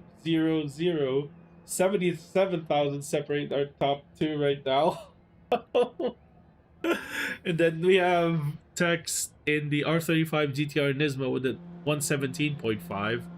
Tim in the V8 powered Sylvia 1:18.164, and NFL in the GT500 V6 powered NSX with a 1:18.7.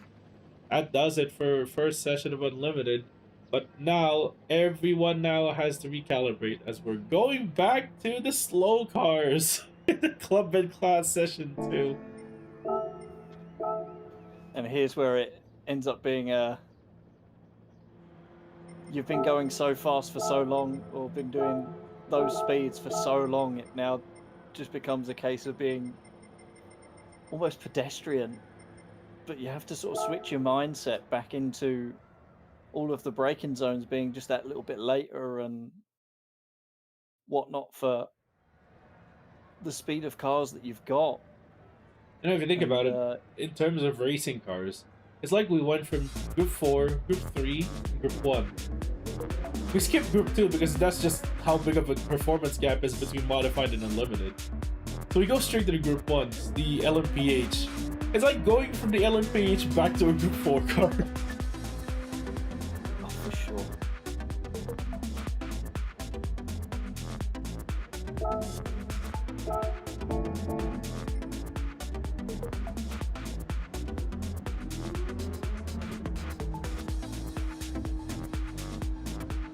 As we wait for everyone to get back on track here for session 2 of Clubman. Let's take a moment to recap the current standard of Clubman class.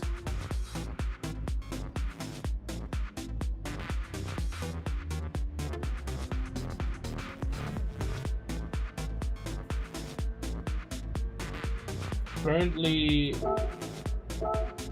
Flash in the lead with the 996 911 with a 131.169. Tim in second in the Ford Sierra with a 131.877. Cross in the Toyota Celica with a 131.885, so not much gap there between these two. NFL in the C1 Corvette and a 134.235, and Tex in the S2000 with a 135.465. That's one thing to note here, the differences between Session 1 and Session 2 is that Session 2 is held in the afternoon track time. So, would we normally expect to be warmer track temps, improvements in lap time may come more different, as the drivers might be finding the track to not have as much grip as there is in the first session. But because this is Sardegna, the wind plays a huge factor in all this. Right now, the wind has went from a more, what was an east-northeast wind to a full northeast wind. That's slightly stronger than it was in the first session. Yeah,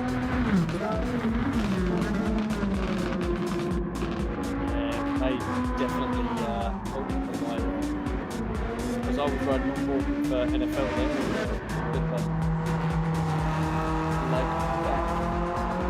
Yeah, I did catch it when I was watching Tim.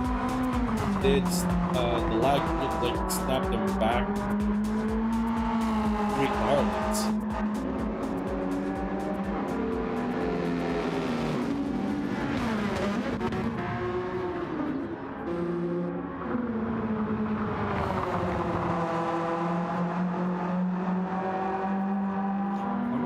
Adjustments people may have made towards the cars, if any.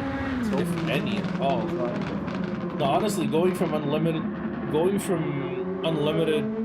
to Clubman, really the adjustment's more in the driver than it is the car. Because as you said, you went from fire-breathing track monsters to pedestrian, like almost pedestrian cars. Just because of the performance difference between these two classes.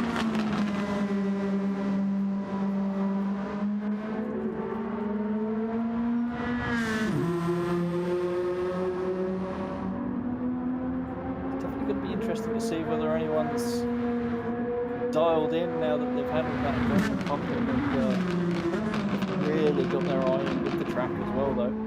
It is the case, really, as we've seen with. Well, it's not like there's no people that's improved in Session 2. There have been we've seen improvements in Session 2, but it normally doesn't come from those at the top. Then again, with this track being really unique in its own way, especially with how the layout is constructed, the amount of track time that they have right now could play a factor in how they're going to attack the course with these cars. Like they may have found something, maybe during Modify, maybe Unlimited, a line that they could use it back here again in Clubman. So we're probably going to see a lot of people experimenting with stuff, or maybe just using what they've learned so far in these past 3 sessions. Maybe get a lap together again here with these cars and hopefully have it be an improvement. But the norm is usually the Session 2 lap times are more often than not half a second to a full second slower.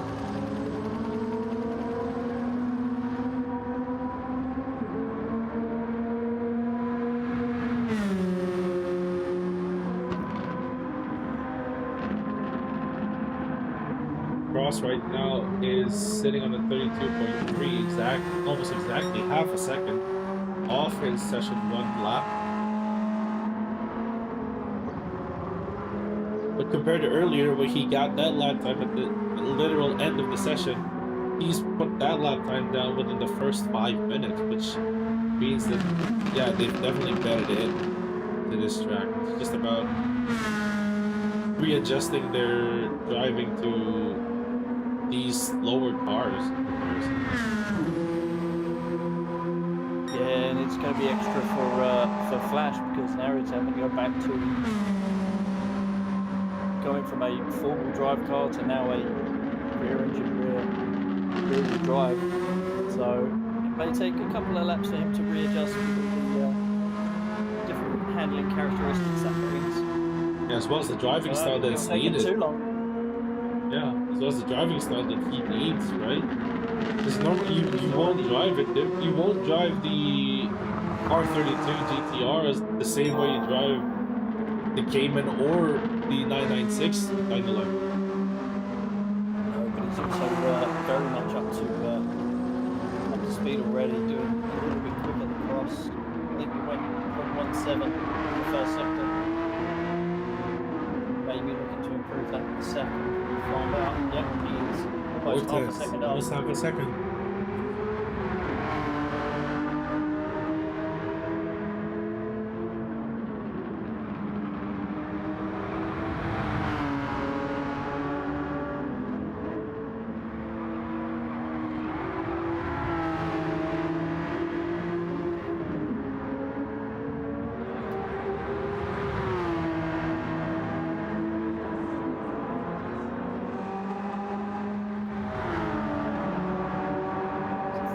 So he's done a very, very good, respectable time there. Yeah, but comparatively, it's still six tenths off of his session leading, his class leading lap time. And you got to think, if he can bet himself back into where he got to with the car with the 711, with that extra little bit down the straights for that final run, could very well end up with the 30 that he just so slightly missed out on.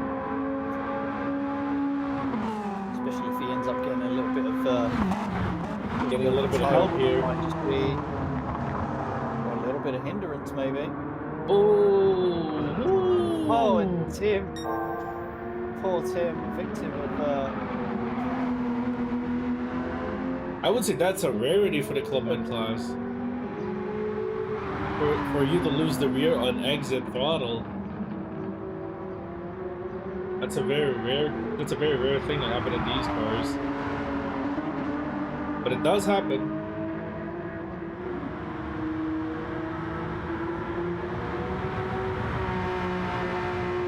Gonna get himself back out here on track. Comfortably clear of anyone, really.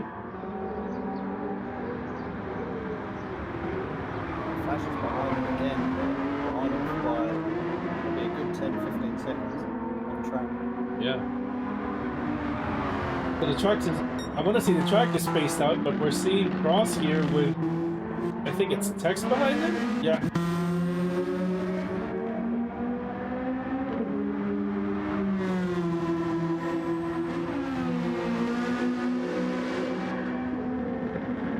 Curious about one thing though. I've been thinking about this since we first saw Cross's car at Road Atlanta. I'm not sure if the rear diffuser on that Celica was necessary.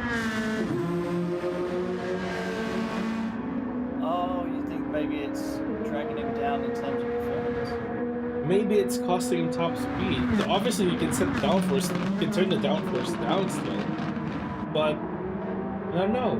Maybe he could have done with just the rear wing.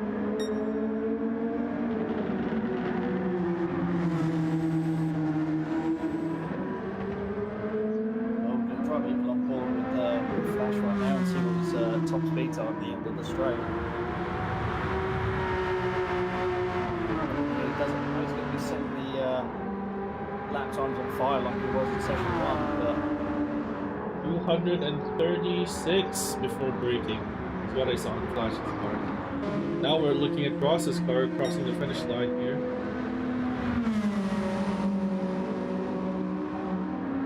$233 before braking.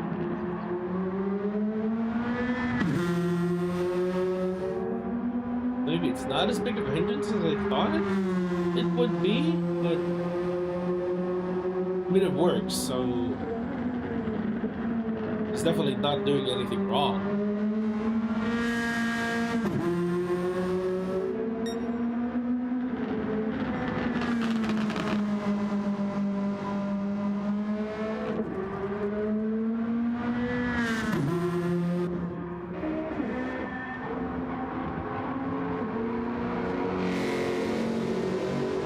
Well, we've seen our first improvement. NFL, with his previous lap time of a 135.461, has improved on his previous best by 4,000.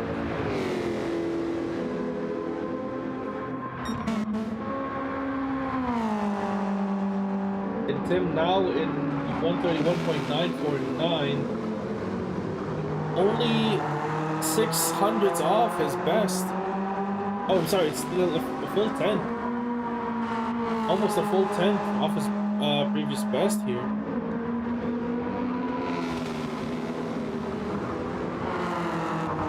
So Tim finding some time here in the Sierra Causeway.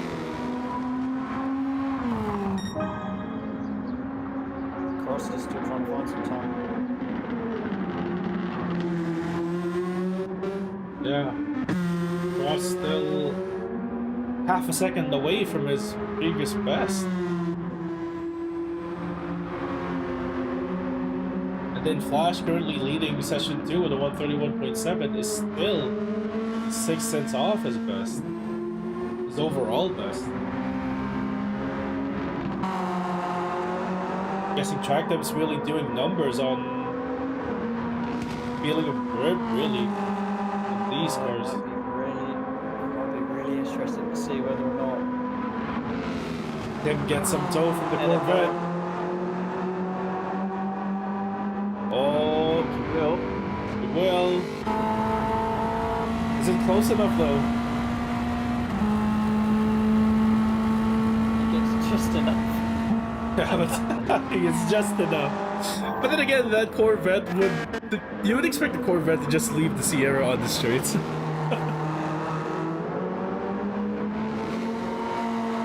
I think that's what happened. Like, he was probably coming out the final corner. I think it was close enough to get the draft, but because the Corvette has just so much legs on him in the straights, he just pulled away from the slipstream range.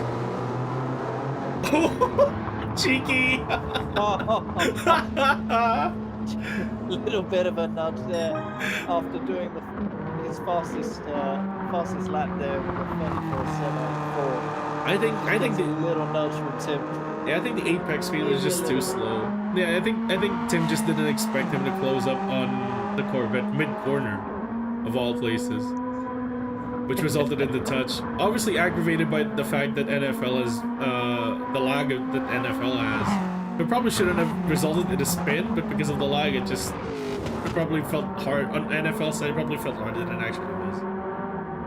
Yeah, for sure. And 32.091 there for Cross 24, I've seen. Ooh, only 2/10 off now from his best.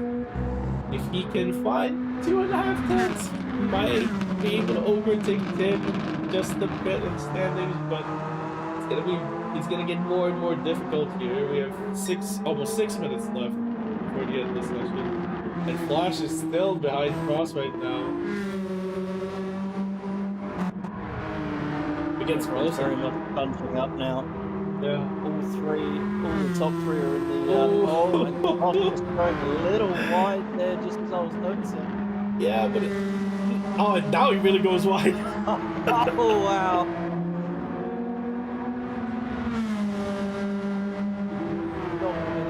On that, surely. Might cost him braking for turn 1 here in this next lap as well. It's dirty tires still, it feels like. Now Flash closing up on it, just improving to a 131.4, just edging much closer to his overall best in his goal to get a lap in the 30s.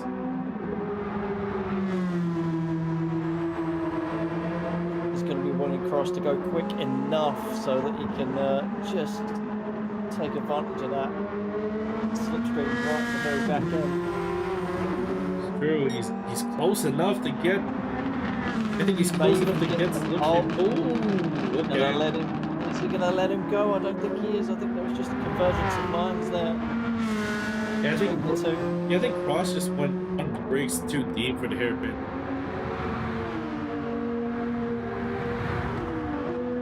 And it's probably slightly unfortunate for Flash. He was probably hoping that he'd get a little bit of extra as he goes on the gravel. May have cost himself some time there, yeah. It may have just helped him a little bit for Cross to not have made that mistake, and he may have had that slipstream into the headwind of Sector 2. Yeah, that might have been what happened there.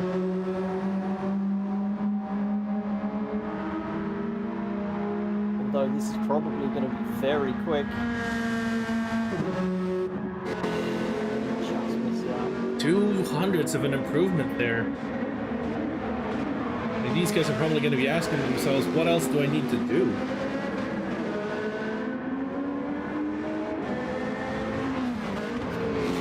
Now it's going to close up on Tim, who is still only half a second behind.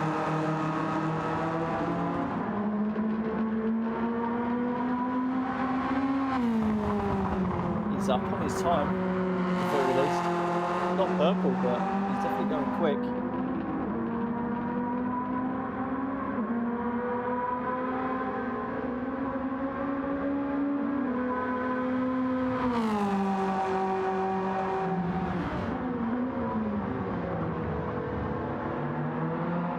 Oh! 6 mile an hour difference between. Oh, and there we see Tim just dropping the ball. Loses the rear again. He lost the rear again on exit out of the 90 right-hander there. Oh, yeah, just a little wiggle.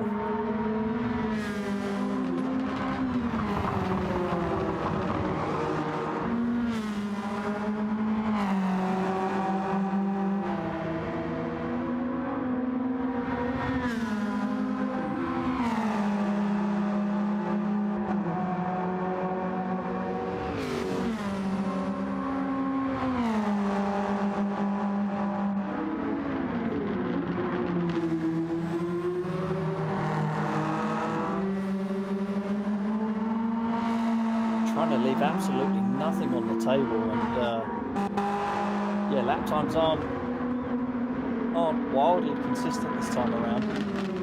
Yeah, it's probably because everyone's just pushing to get closer, even go faster than their previous lap time, and in the previous session, and they're just not finding the grip. Had their bankers down. They've got their bankers down in that first session. They know the gauntlet now. They're just trying to push that envelope for sure.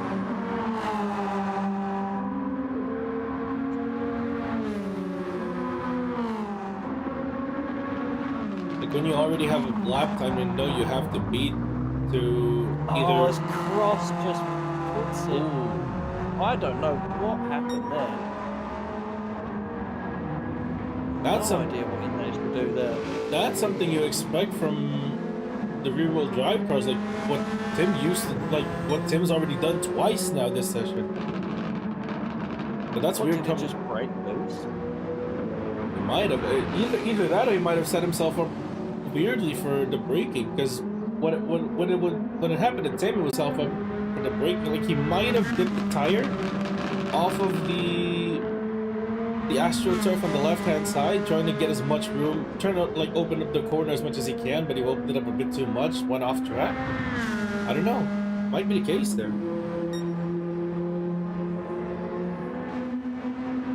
But he has one lap left. So does everyone else.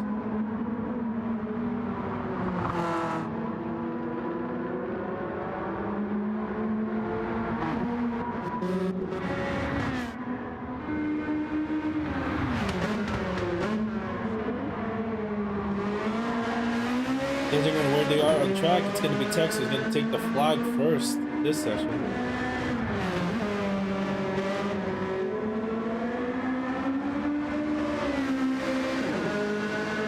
Actually, with his previous best lap of 1:34.1, Texas also improved on his personal best.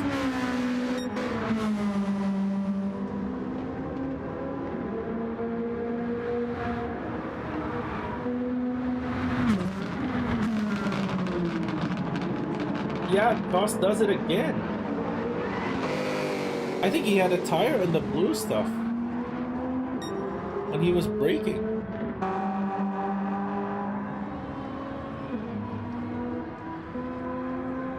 Oh, the car just slid. Didn't go anywhere.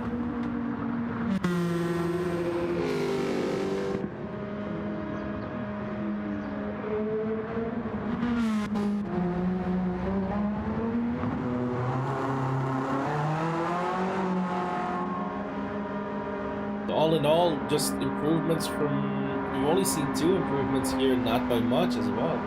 We've seen improvements from NFL and Tech. That's only not significant enough to change the pecking order here, so the final results end as is in the as it was at the end of the first session. Flash taking his 4th consecutive Clubman Class victory here.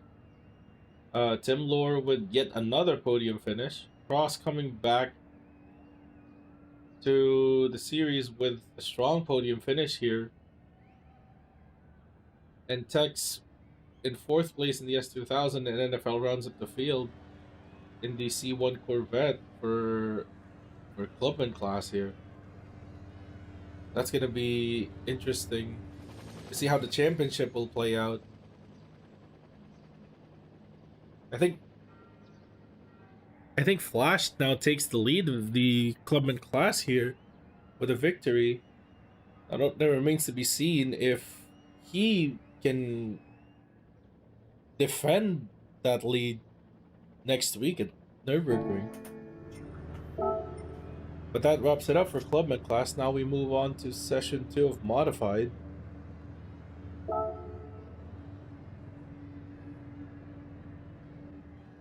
Definitely going to be interesting to see if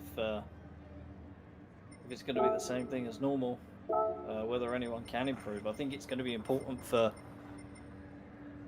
everyone to at least try and get an improvement in this session, because if they can, then it's probably going to be... Well, actually, saying that, I can't remember how close the gaps were between the cars for the Modified. Modified's pretty spaced out, actually. It's as we run down the Session 1 of Modified, we had Flash in the Cayman GT4 with a 124.9. Tim in the S2000 at a 125.5, so almost 0.6 behind.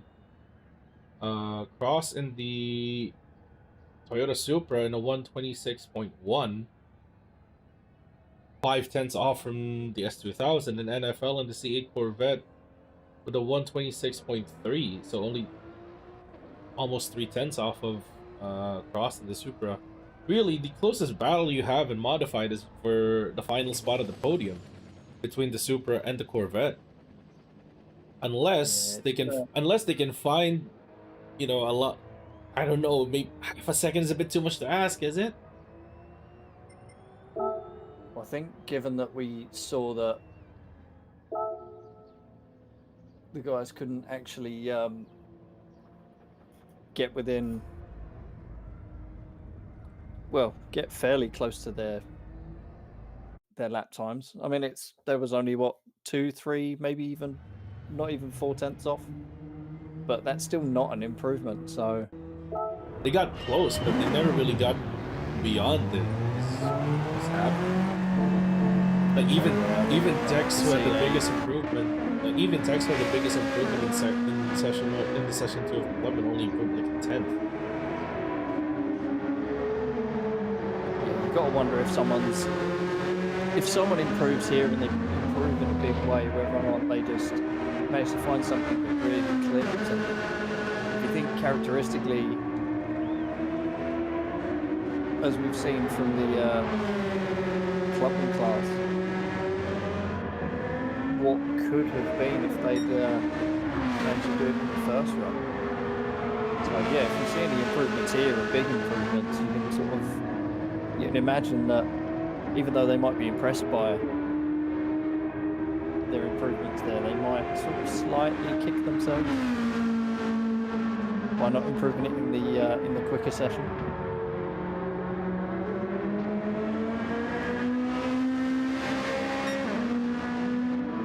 Straight away we see Cross go into the gravel a little bit on his outlap and spin it around. Oh no. Pushing that Supra so hard. Just on a warm-up lap. Does he really need to warm the tyres that quickly? Not too sure. Man, I've overheated them already before you even started the flying lap. I think it's a bigger issue. Has he overheated them?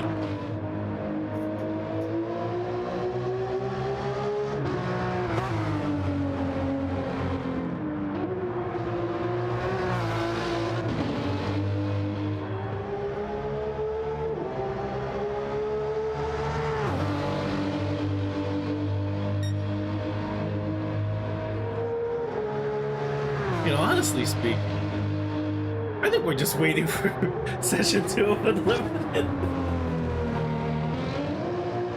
I feel like, maybe not. Very, very. I can only speak for myself, but I'm willing to bet that some of these guys feel the same way. You've got to be wondering if someone can improve on their. Well, again, like I said, there wasn't a lot in it, so I feel like if either Cross or Flash can improve even a little bit on their first run out in Unlimited, then you've got to be thinking that's probably going to be enough if the other one can't extract it.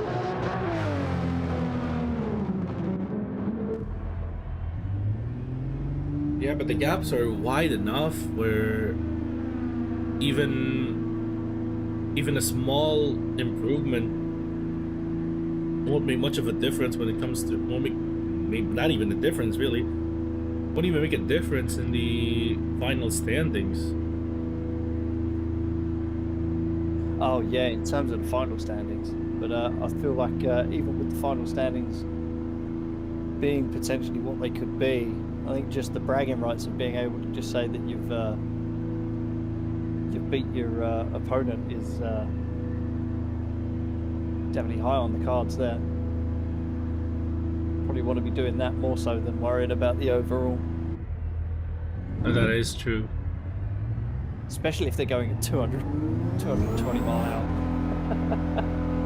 Don't think they've got much capacity to think of anything else. Barreling down turn 1 at 220 miles an hour, then yeah.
NFL there, 26.5.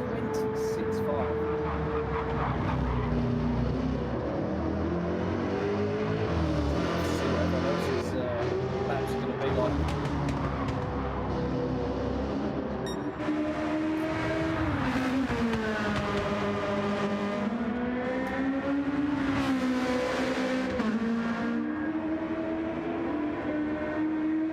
Him setting at the 25.9 only puts him 4/10 from his previous session. NFL with the 26.5 is still 2/10 off from what he had in the first session. They're already close. Wow. They're already close. But getting close is one thing, going faster is another.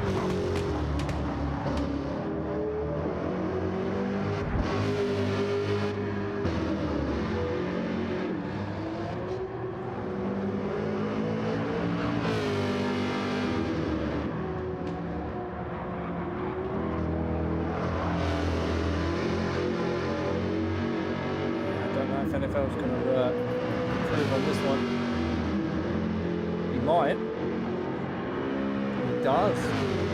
26.339, is it? No, 399. Just. Ooh, 5 thousandths away from his personal best. He's still over.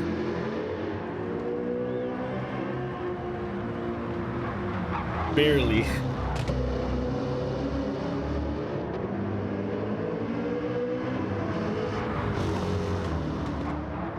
Just gained. Oh, he's getting 2/10. If he keeps this up, he might be able to overtake Cross in the standings here. His target is a 26,100.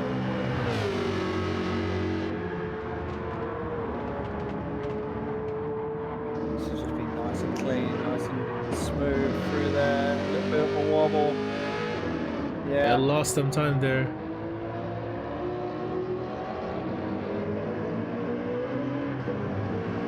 Lost some time there, but he can make up for it if he gets the last corner act like just perfect on the last corner.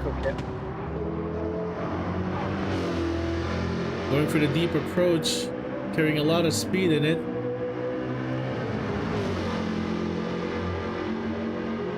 Oh, no.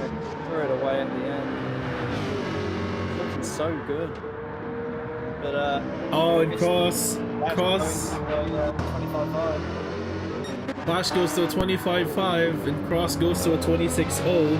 Cross has improved on his session 1 best, so it's now a straight fight between NFL and Cross here.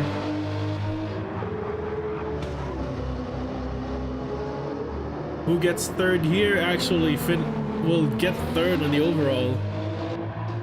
Cross has improved in a big way, and I feel like NFL isn't quite consistent. And Tim putting in a 25.4. That is a 10th. That is a 10th of a second improvement on his best.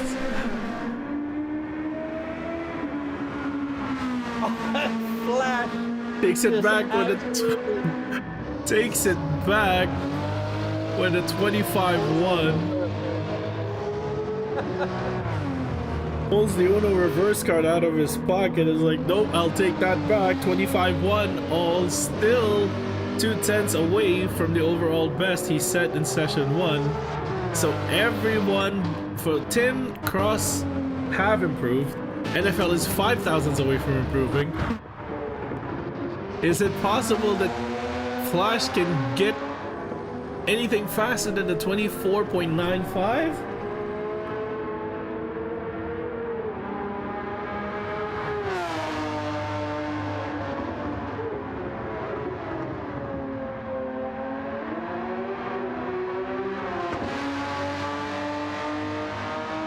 Oh, he's looking for it. He's 2/10 purple right now.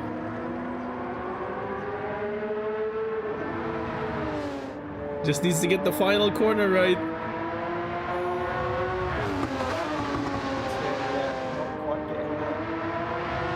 A little bit of a steering correction there at the end of at the exit of the final corner. Will it be enough though? No, he lost it all in sector 3.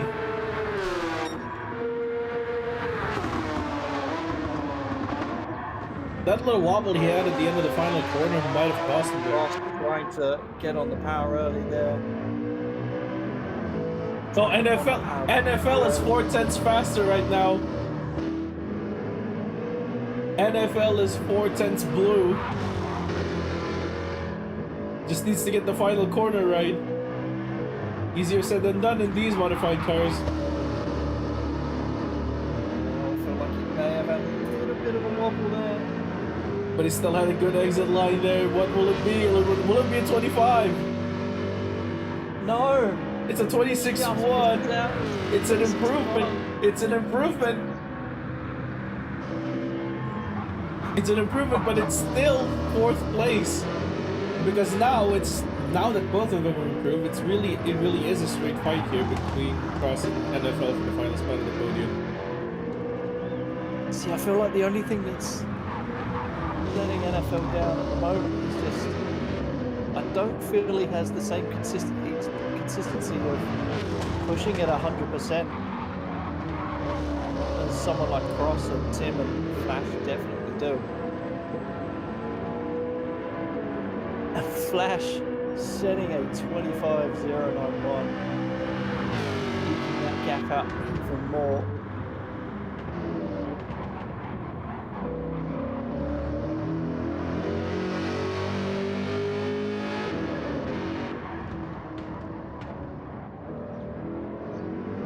Are we seeing the track evolve to a point where you can go fast? Majority says yes so far. It's interesting to see. NFL really He found something. Oh, He hooked that left rear on the curb.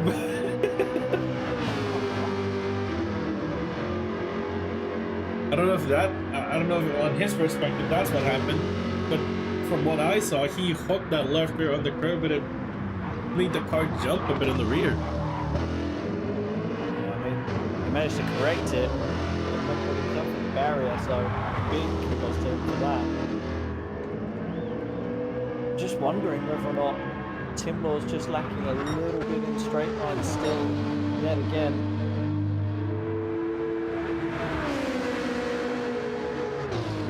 I think he just still got the same sort of setup. I think he just found a better rhythm through the corners, which is why he was able to find enough improvement to get that 25 goal. Flash! Oh my god! Getting a 24/7, absolutely out of nowhere, not expected. He is on a mission. Well, How much quicker are we going to see this man go today? well, you know one thing, this is the first session, this is the first time that everyone has found improvement in the session 2 this season. Every single car in the field right now has improved their personal best, which means this is now a straight fight for the standings. What we see here is what we get at the end.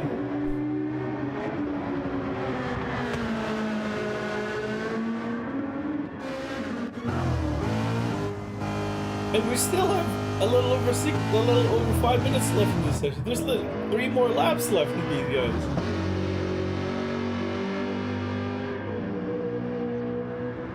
If NFL can pull out something big here.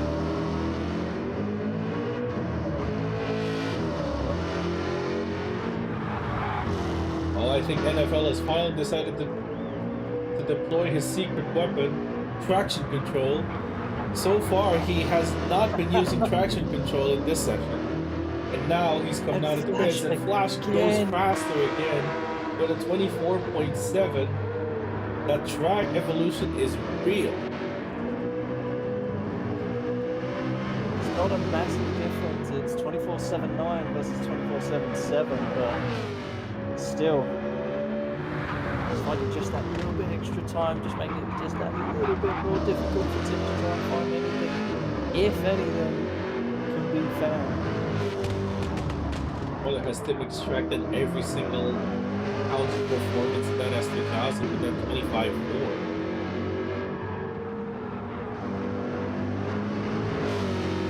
Fall's setting himself up good here for the final quarter.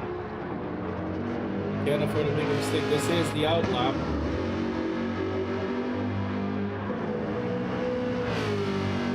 As I go back on board with Tim, because it was a 10.5 up. We just get a very nice clean sector. Oh, it looks quick. It's quick. He was so planted throughout the whole thing at the final corner. Oh, but It he just wasn't an can't improvement. get it. Just can't get it in that last sector. Just missing something as Flash Flash. again. That's 3 laps back to back. 7-4-0. That's 3 laps improvement back to back. All 3 in 24/7.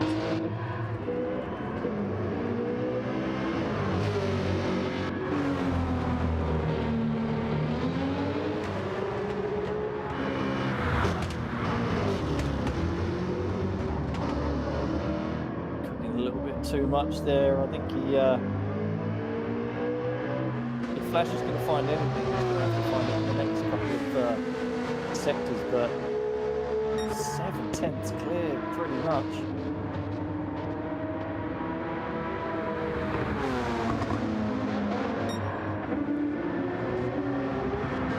Maybe another 2 more laps out of these guys. B.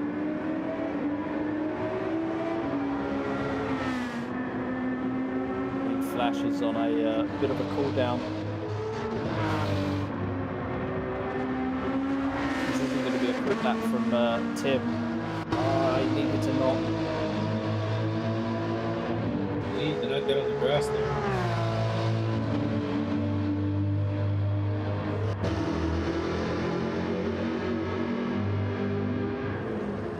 What can NFL do?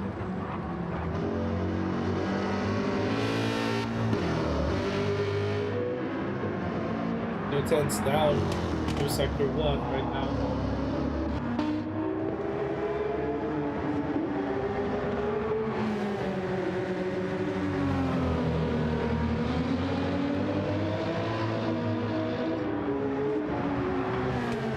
Ross is up on his time, almost 2 tenths up right now. The hairpin of the windmills.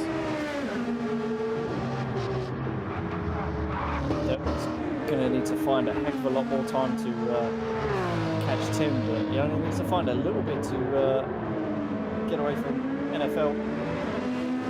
Oh, and spin! On the wall again! Oh no! Oh, and NFL looks like he has a good run out of the final corner. 23, 24, 25. He improves. Or does it? Oh, I don't Doesn't. think He enough.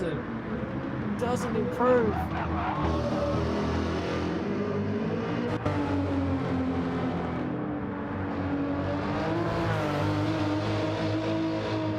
Oh, and I think Ross has compromised himself there, going fully off track on the final corner.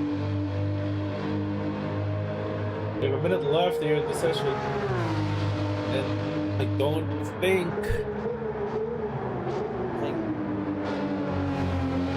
Flash is going to be the last one to be able to set a lap time, I think. it's going to be one to watch either way.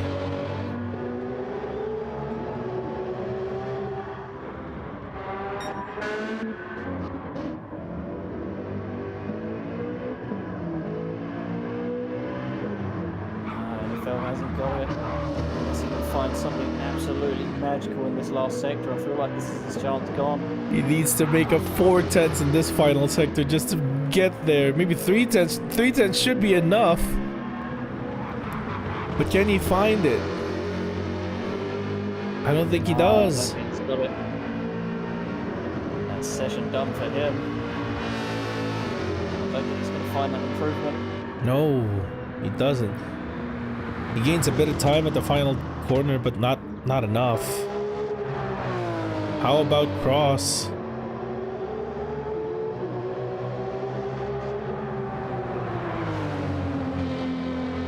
Goes deep. Cross going That's- absolutely off track there. I don't think he's got it. I don't Yeah. think he's going to find an improvement. I don't think he was in. Doesn't need one. I don't think he was in range for an improvement to begin with before that final corner. We have Flash now slowing down here across the line. Oh, I have a feeling he could have gone quicker than.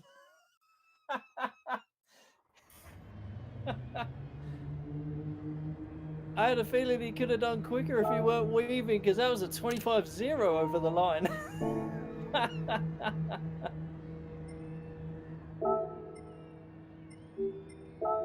Well, because everyone improved on the second session, the final results in the lap time would look as is. Flash in the Cayman GT4 with yet another modified class win with a 124.740.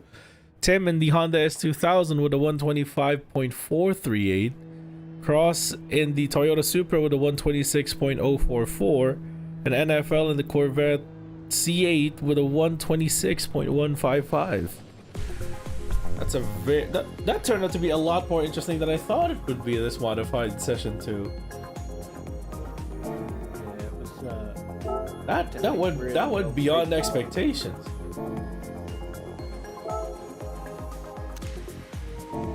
because that was what, nearly 4 seconds adrift in session 1. Front to back it was. Or was it not as much? It was not as much, but everyone found that improvement is what made it interesting.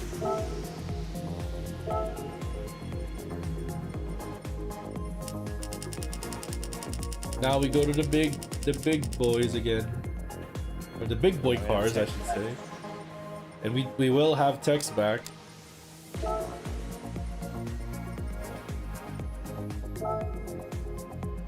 But the question again remains: if we saw improvements in modified session 2, the question now becomes, is the track evolving enough for people to find an improvement in session 2 of Unlimited?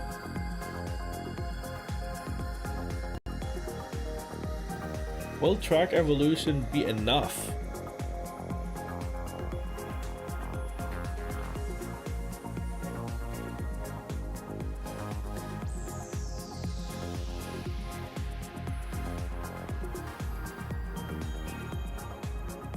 As we wait for everyone to get on the grid, let's run down what the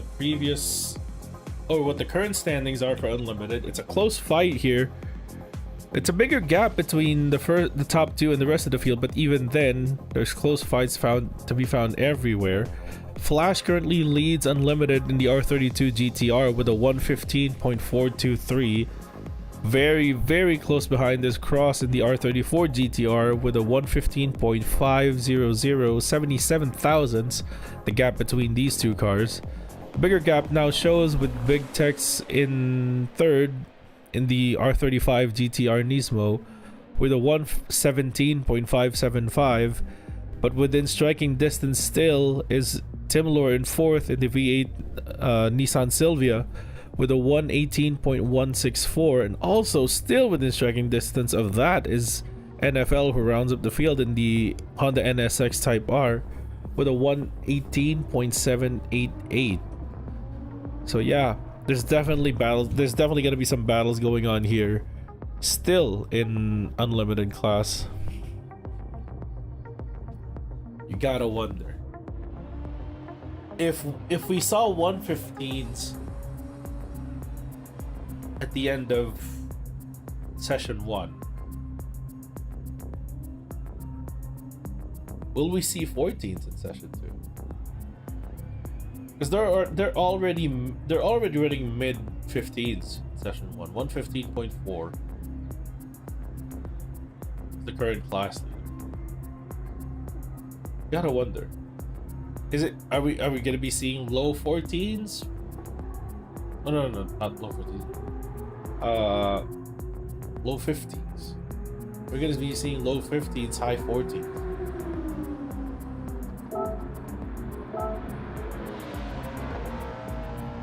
We fire this thing up for the final 20 minutes of time attack action here at Sardegna.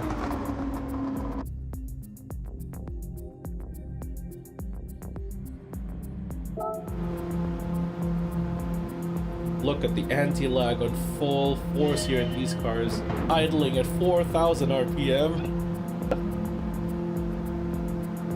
We're getting out of the pits and very much trying to get out of the pits and get track position. All inside each other. 3 cars jostling for position at the pits.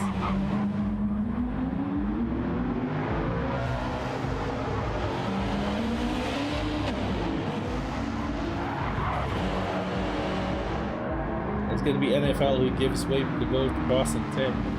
NFL in that.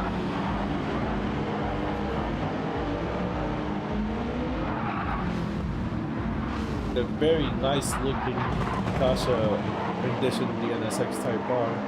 Again, with a lot of Mercury as is on the character on his unlimited class car. I remember in Tsukuba he had Mitsubishi GTO with 3000 GT also with a lot of Mercury as the character on his car.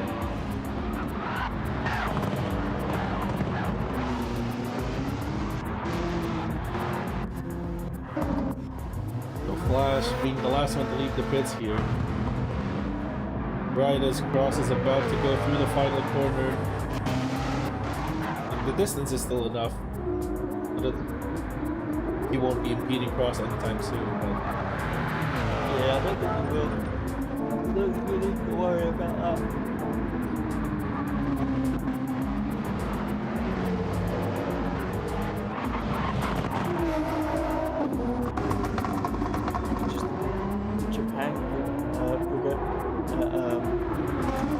Sardegna.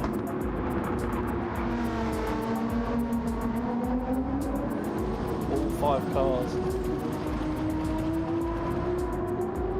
4 of which are actually Nissan. it's a Nissan class.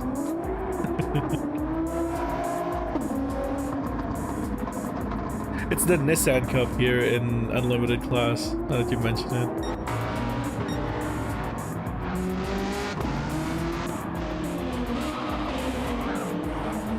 I gotta wonder, we're missing some usual staples of the Unlimited class, like John T and Fausto with their 4-rotor powered Mazda 3s. There's also 4-wheel drive, so it'd be interesting to see how those cars would have fared here against the 2 GTRs. Or the 3 GTRs.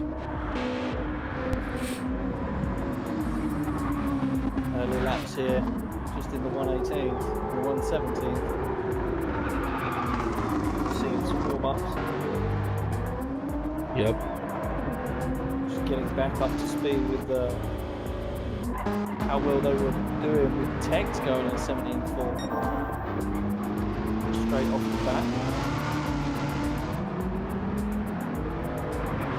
Tex at a 17.4 means he's improved over his Session 1 lap time, which was a 17.5. Improved already. He's only just got on the track. That's incredible. Yeah.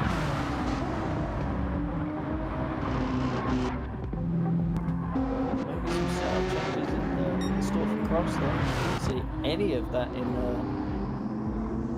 the first session of Unlimited. That is true. We barely had anyone making setup changes there. I think NFL was the only one who really took time to make some setup changes in the first session. I think Cross now is trying to just fine-tune the car's behavior through these corners to see what he can get out of it. What more can he get out of it? Because he's trailing by 77 thousandths of a second right now. The overall. Any improvements he can make, maybe make the car turn in a bit better so he can get on power a bit earlier, would overall contribute to maybe a 10th or 2 to be gained in the overall lap.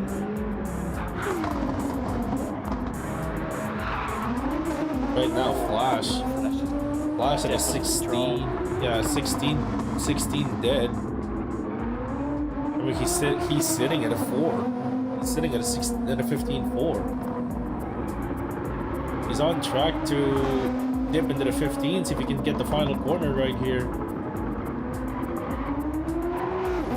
Baby's at a bit there. Bit of a sloppy lap though, really. I think he just wants to set up. He just wants to set it up for another lap.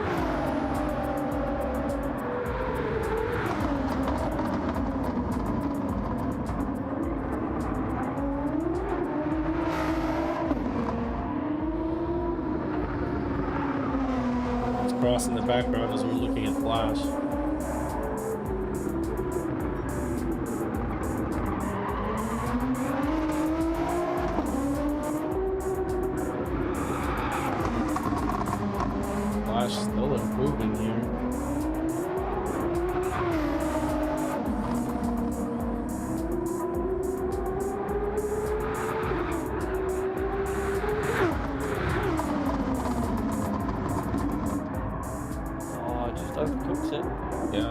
the brakes a bit too late there. But still purple, which means there definitely is a lot of time left on the table on that R32.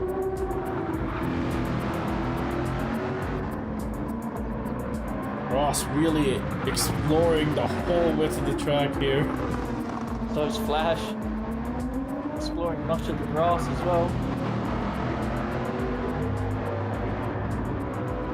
Ross just grazing the edge of the curve, the grass on the edge of the curve there.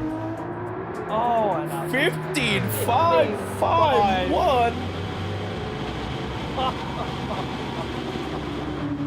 That's gonna give Flash a wake up.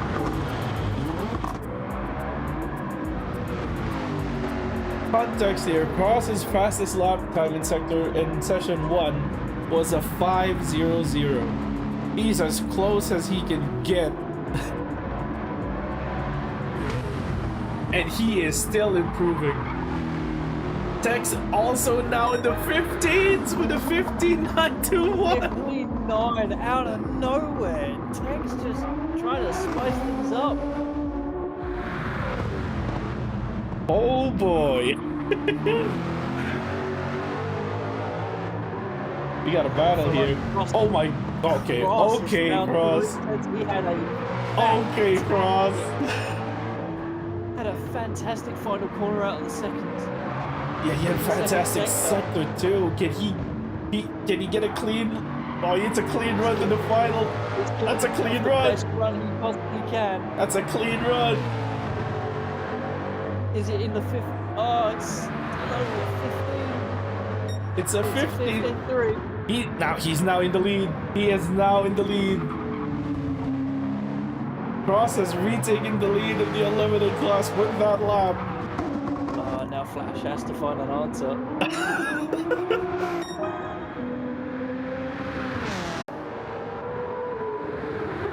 Does Flash have an answer though? Better last corner here. Flash can at least just, or Cross get at least a decent exit. He could get into the very low. No, it was 2 tenths off.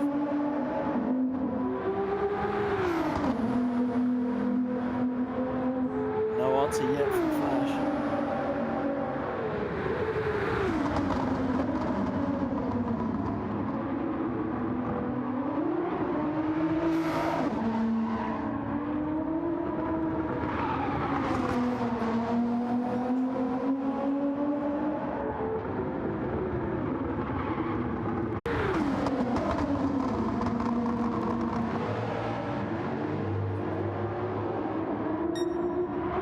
Might be disconnecting from the session. Oh. Everyone's come to an absolute standstill on my end. Oh.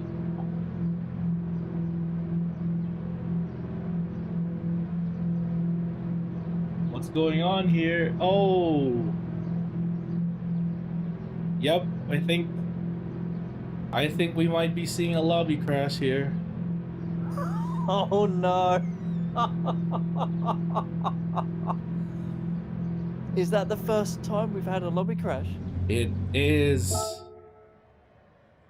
It is. In one of the sessions that could have been absolutely incredible. Are we... Right, okay, so... Question time. How do we treat the session? It's clearly got to be a red flag situation in that sort of regard. It will be, but because we have the stream up and running, we could get the current best lap times here.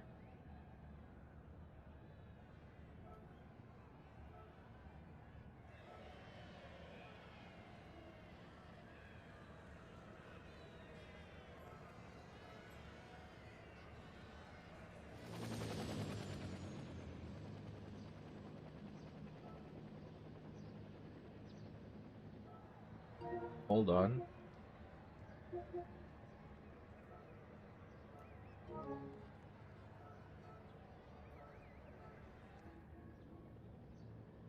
Right.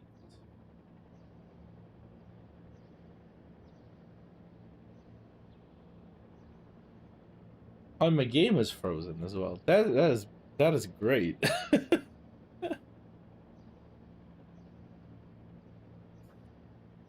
Okay, well, I feel as though. What? Okay, so my brain is trying to figure out Oh, a there we way go. of sorting this out. I am now disconnected from the server. I think PSN died on me, or is I think it's either that or my internet has died on me. Well, I can still hear you fine. So it might just be. No, it's because I'm streaming on a different on a separate network from what my PS5 is on. That's why I'm still here. Oh, I get it. Yeah. Okay. So I think have a look. I'm gonna have a look at what my console internet is doing right now.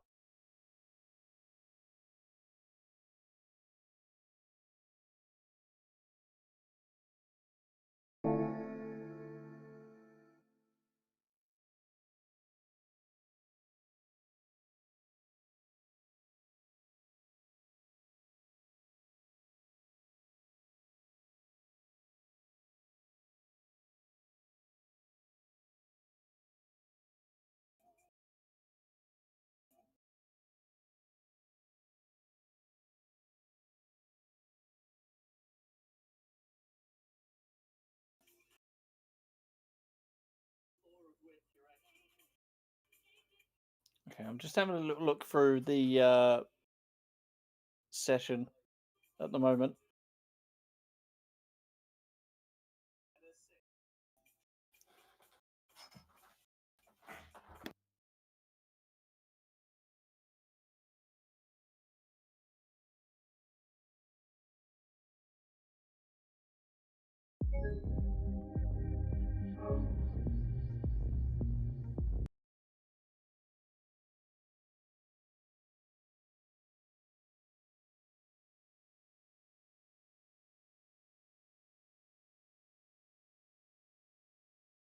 Well, we'll stand by for a bit as I try to sort this thing out. Okie dokie. Well,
Okay.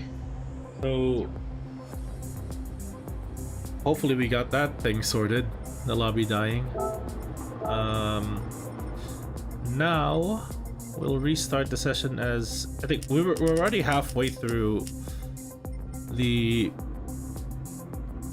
session when it first died anyway, so we'll just reset the lobby to be 10 minutes and then fire it up. We also have recorded everyone's best laps.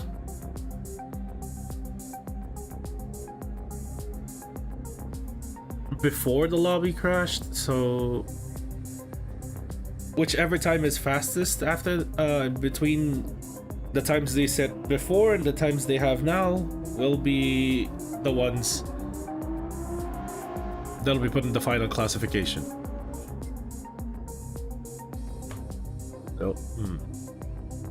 So right now we have Cross sitting at a 115.3 just for this session, Tex at a 115.921, Flash with a 116.019, Tim at a 118.198, and NFL at a 119.224. So within these next 10 minutes, if they can't set any lap times faster than those, then those previous lap times will be the one put in the record as the official lap time for session 2. I think which I think is fair for everyone. Already having set those lap times anyway. I think it's pretty reasonable to keep those lap times with the session being shortened. Thankfully, we, as you said, we have the means to be able to sort of track that particular information, which is good.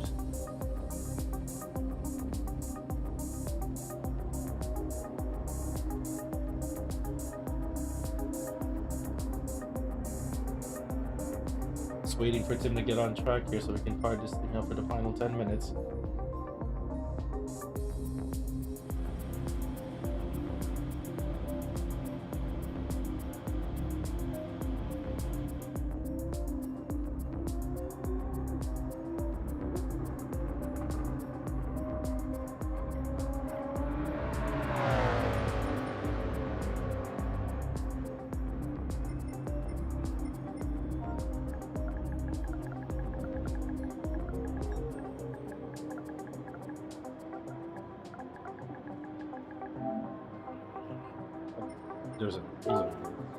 Right, 10-minute sprint here.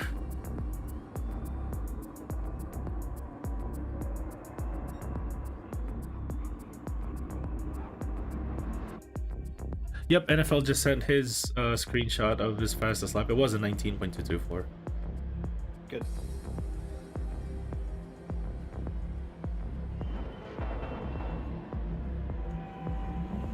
And here we are with the horse going off as well for the last 10 minutes. What can I say? But we are back.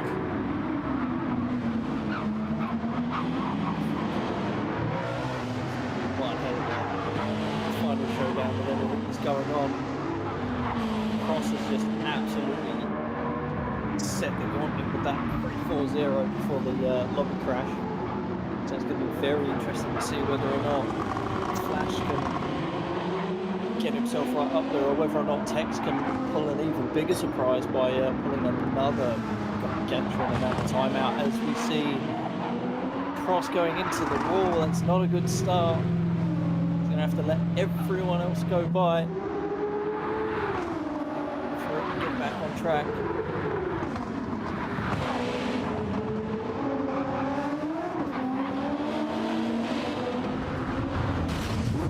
Ooh, and Tex eating the wall there at the end of sector 2. He on my end, he just came in barreling off screen, and the next thing I saw was his tail light peeking out of the wall. Oh goodness me. Completely overcooking it, trying to find the limits before he gets onto an outlet or gets onto a fast one.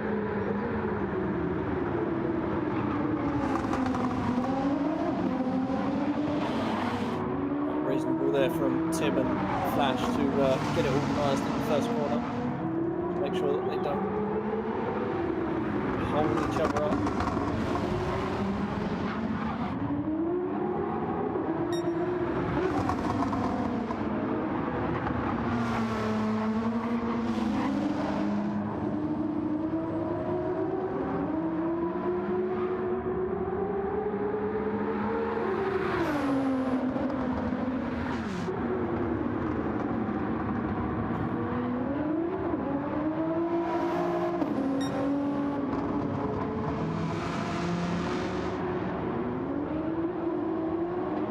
Some warm-up laps to start, but Flash looking very, very quick.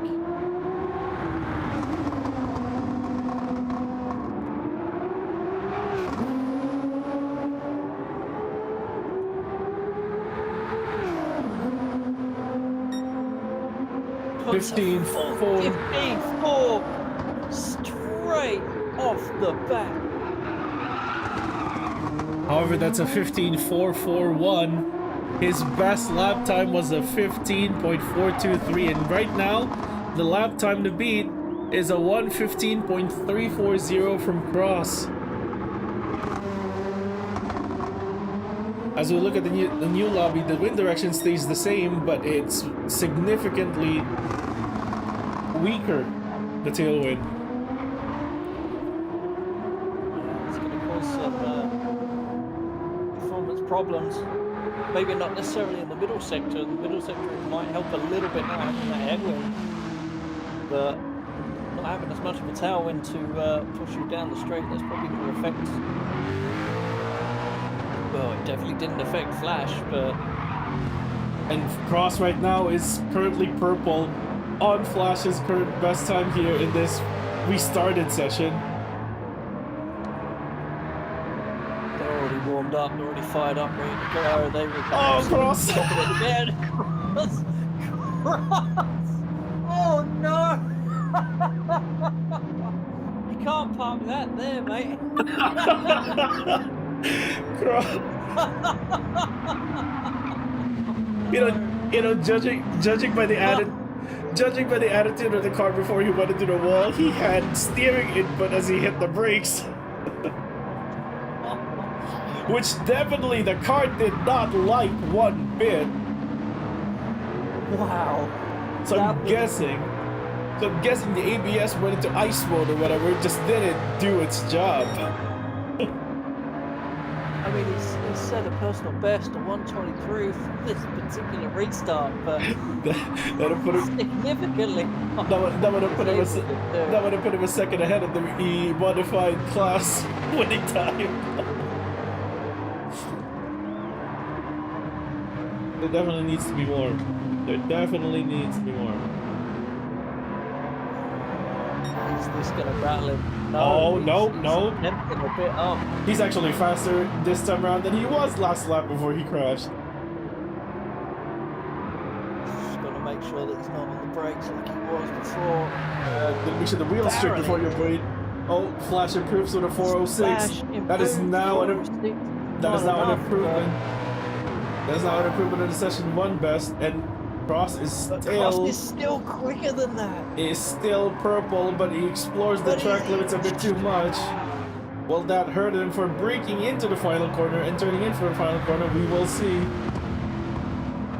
I don't think it did.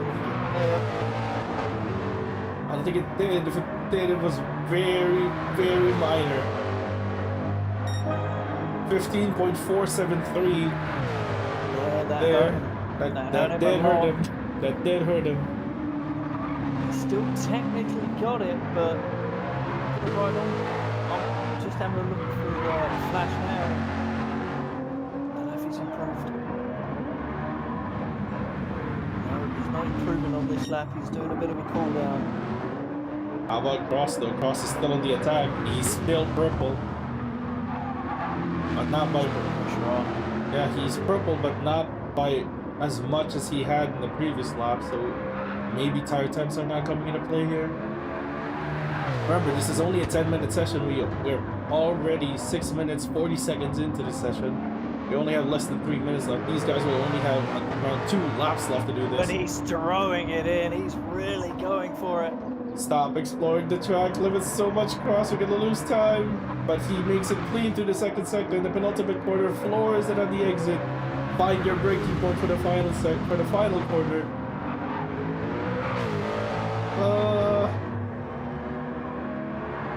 What can he do here? 52! And he does! He goes! He hits a 15-2! Gauntlets on! He has improved over his previous best before the session was restarted. Remember, he was sitting on a 15.3. What about Flash right now? What is Flash doing? Flash is currently still trying to cool down, I feel like, or he's just trying to set his car up for a better lap. I am not sure. He's gonna have to. He's gonna have to just try and set his car up again, get a really good exit.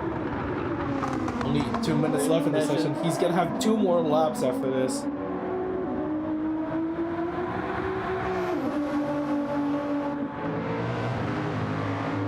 Cross now, I think Cross is taking it a bit easy here, trying to set himself up for a faster. NFL improves on his time in a big way. He gets an 18.377. Even Tim improves on his lap time at an 18.070. The only person that hasn't improved on his time yet is Big Tex. Yeah, but before the session died, Tex was sitting on a 15.921, which is a major improvement on his session 1 lap time. Flash right now still, I don't think, is close enough.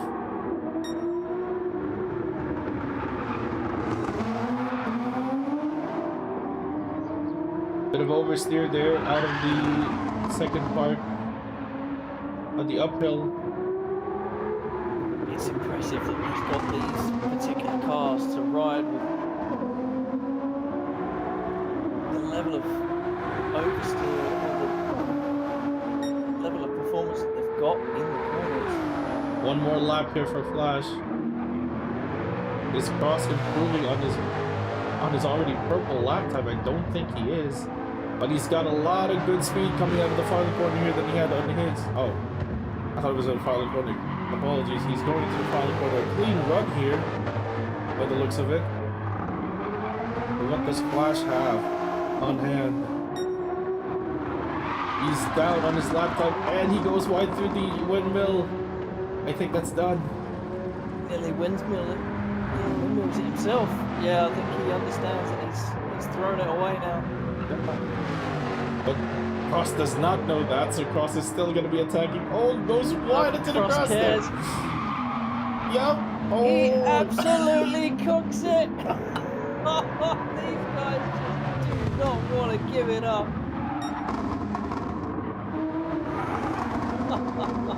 Yeah, even Tex goes wide there before even reaching the hairpin. What about Tim? What is Tim doing on his final lap? And NFL is right behind him as well on this lap. Interesting to see what these two have. Oh, Tim catches the grass at the end of the curb there a bit. Unsettles the car for a bit, but doesn't really change his line too much. Ooh, NFL. And that was close at the end there. BNFL pulling out an 18.2 at the end. Just wasn't enough. Oh my word. Well, this is now the second session in a row where everyone improved.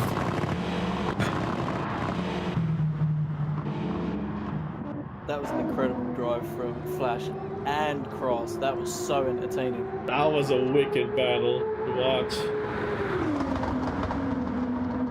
That was a wicked battle to watch, to be honest. As we run down the final results, because everyone improved, the standings would stay as displayed. Cross 24 taking the unlimited class win in the R34 GTR with an amazing 115.283. The Flash 05 coming in second in the R32 GTR Nismo with a 115.406. Big Tex improved actually on his previous session best, with finishing with a 115.921, despite what the current leaderboard says. That 115.921 was set before the lobby went down, so that will count as Big Tex's final finishing time here in session 2. Tim with a 118.070, finishing in 4th here in the V8 powered Sylvia S14. And NFL rounding up the unlimited class rankings in the GT500 powered NA2NSX Type R with a 118.218. Every single driver here in unlimited class has improved over their session 1 lap times. That is now marked the second session in a row, because everyone did the same earlier in second session of modified. What an amazing battle we got to see here at the end, Storm. That was incredible. It was just back and forth. Everyone's just completely on the edge, very much over the edge sometimes, just trying to find those little margins just to get there, just to get just one over. And ultimately, Cross had the last laugh at the end. And we saw just how much they pushed the cars to get to those lap times. Like they were going over the grass at the final quarter. They were going deep into the braking zone for the 90-degree right-hander at the end of sector 2. Just exploring absolutely everything. It was, even to see some of the blunders that they made whilst doing it was entertaining. But to see them ultimately being able to nail them was definitely exciting. This one was probably by far the most exciting, although modified session 2 was pretty intense as well for a bit. Yeah, it was surprisingly intense, given that we thought that because of the wider gaps between the cars in the field, maybe it wasn't going to be much of a change. It didn't end up changing anything in terms of the standings, but when everyone started improving, you just had to ask yourself, how far? Just how far will everyone go?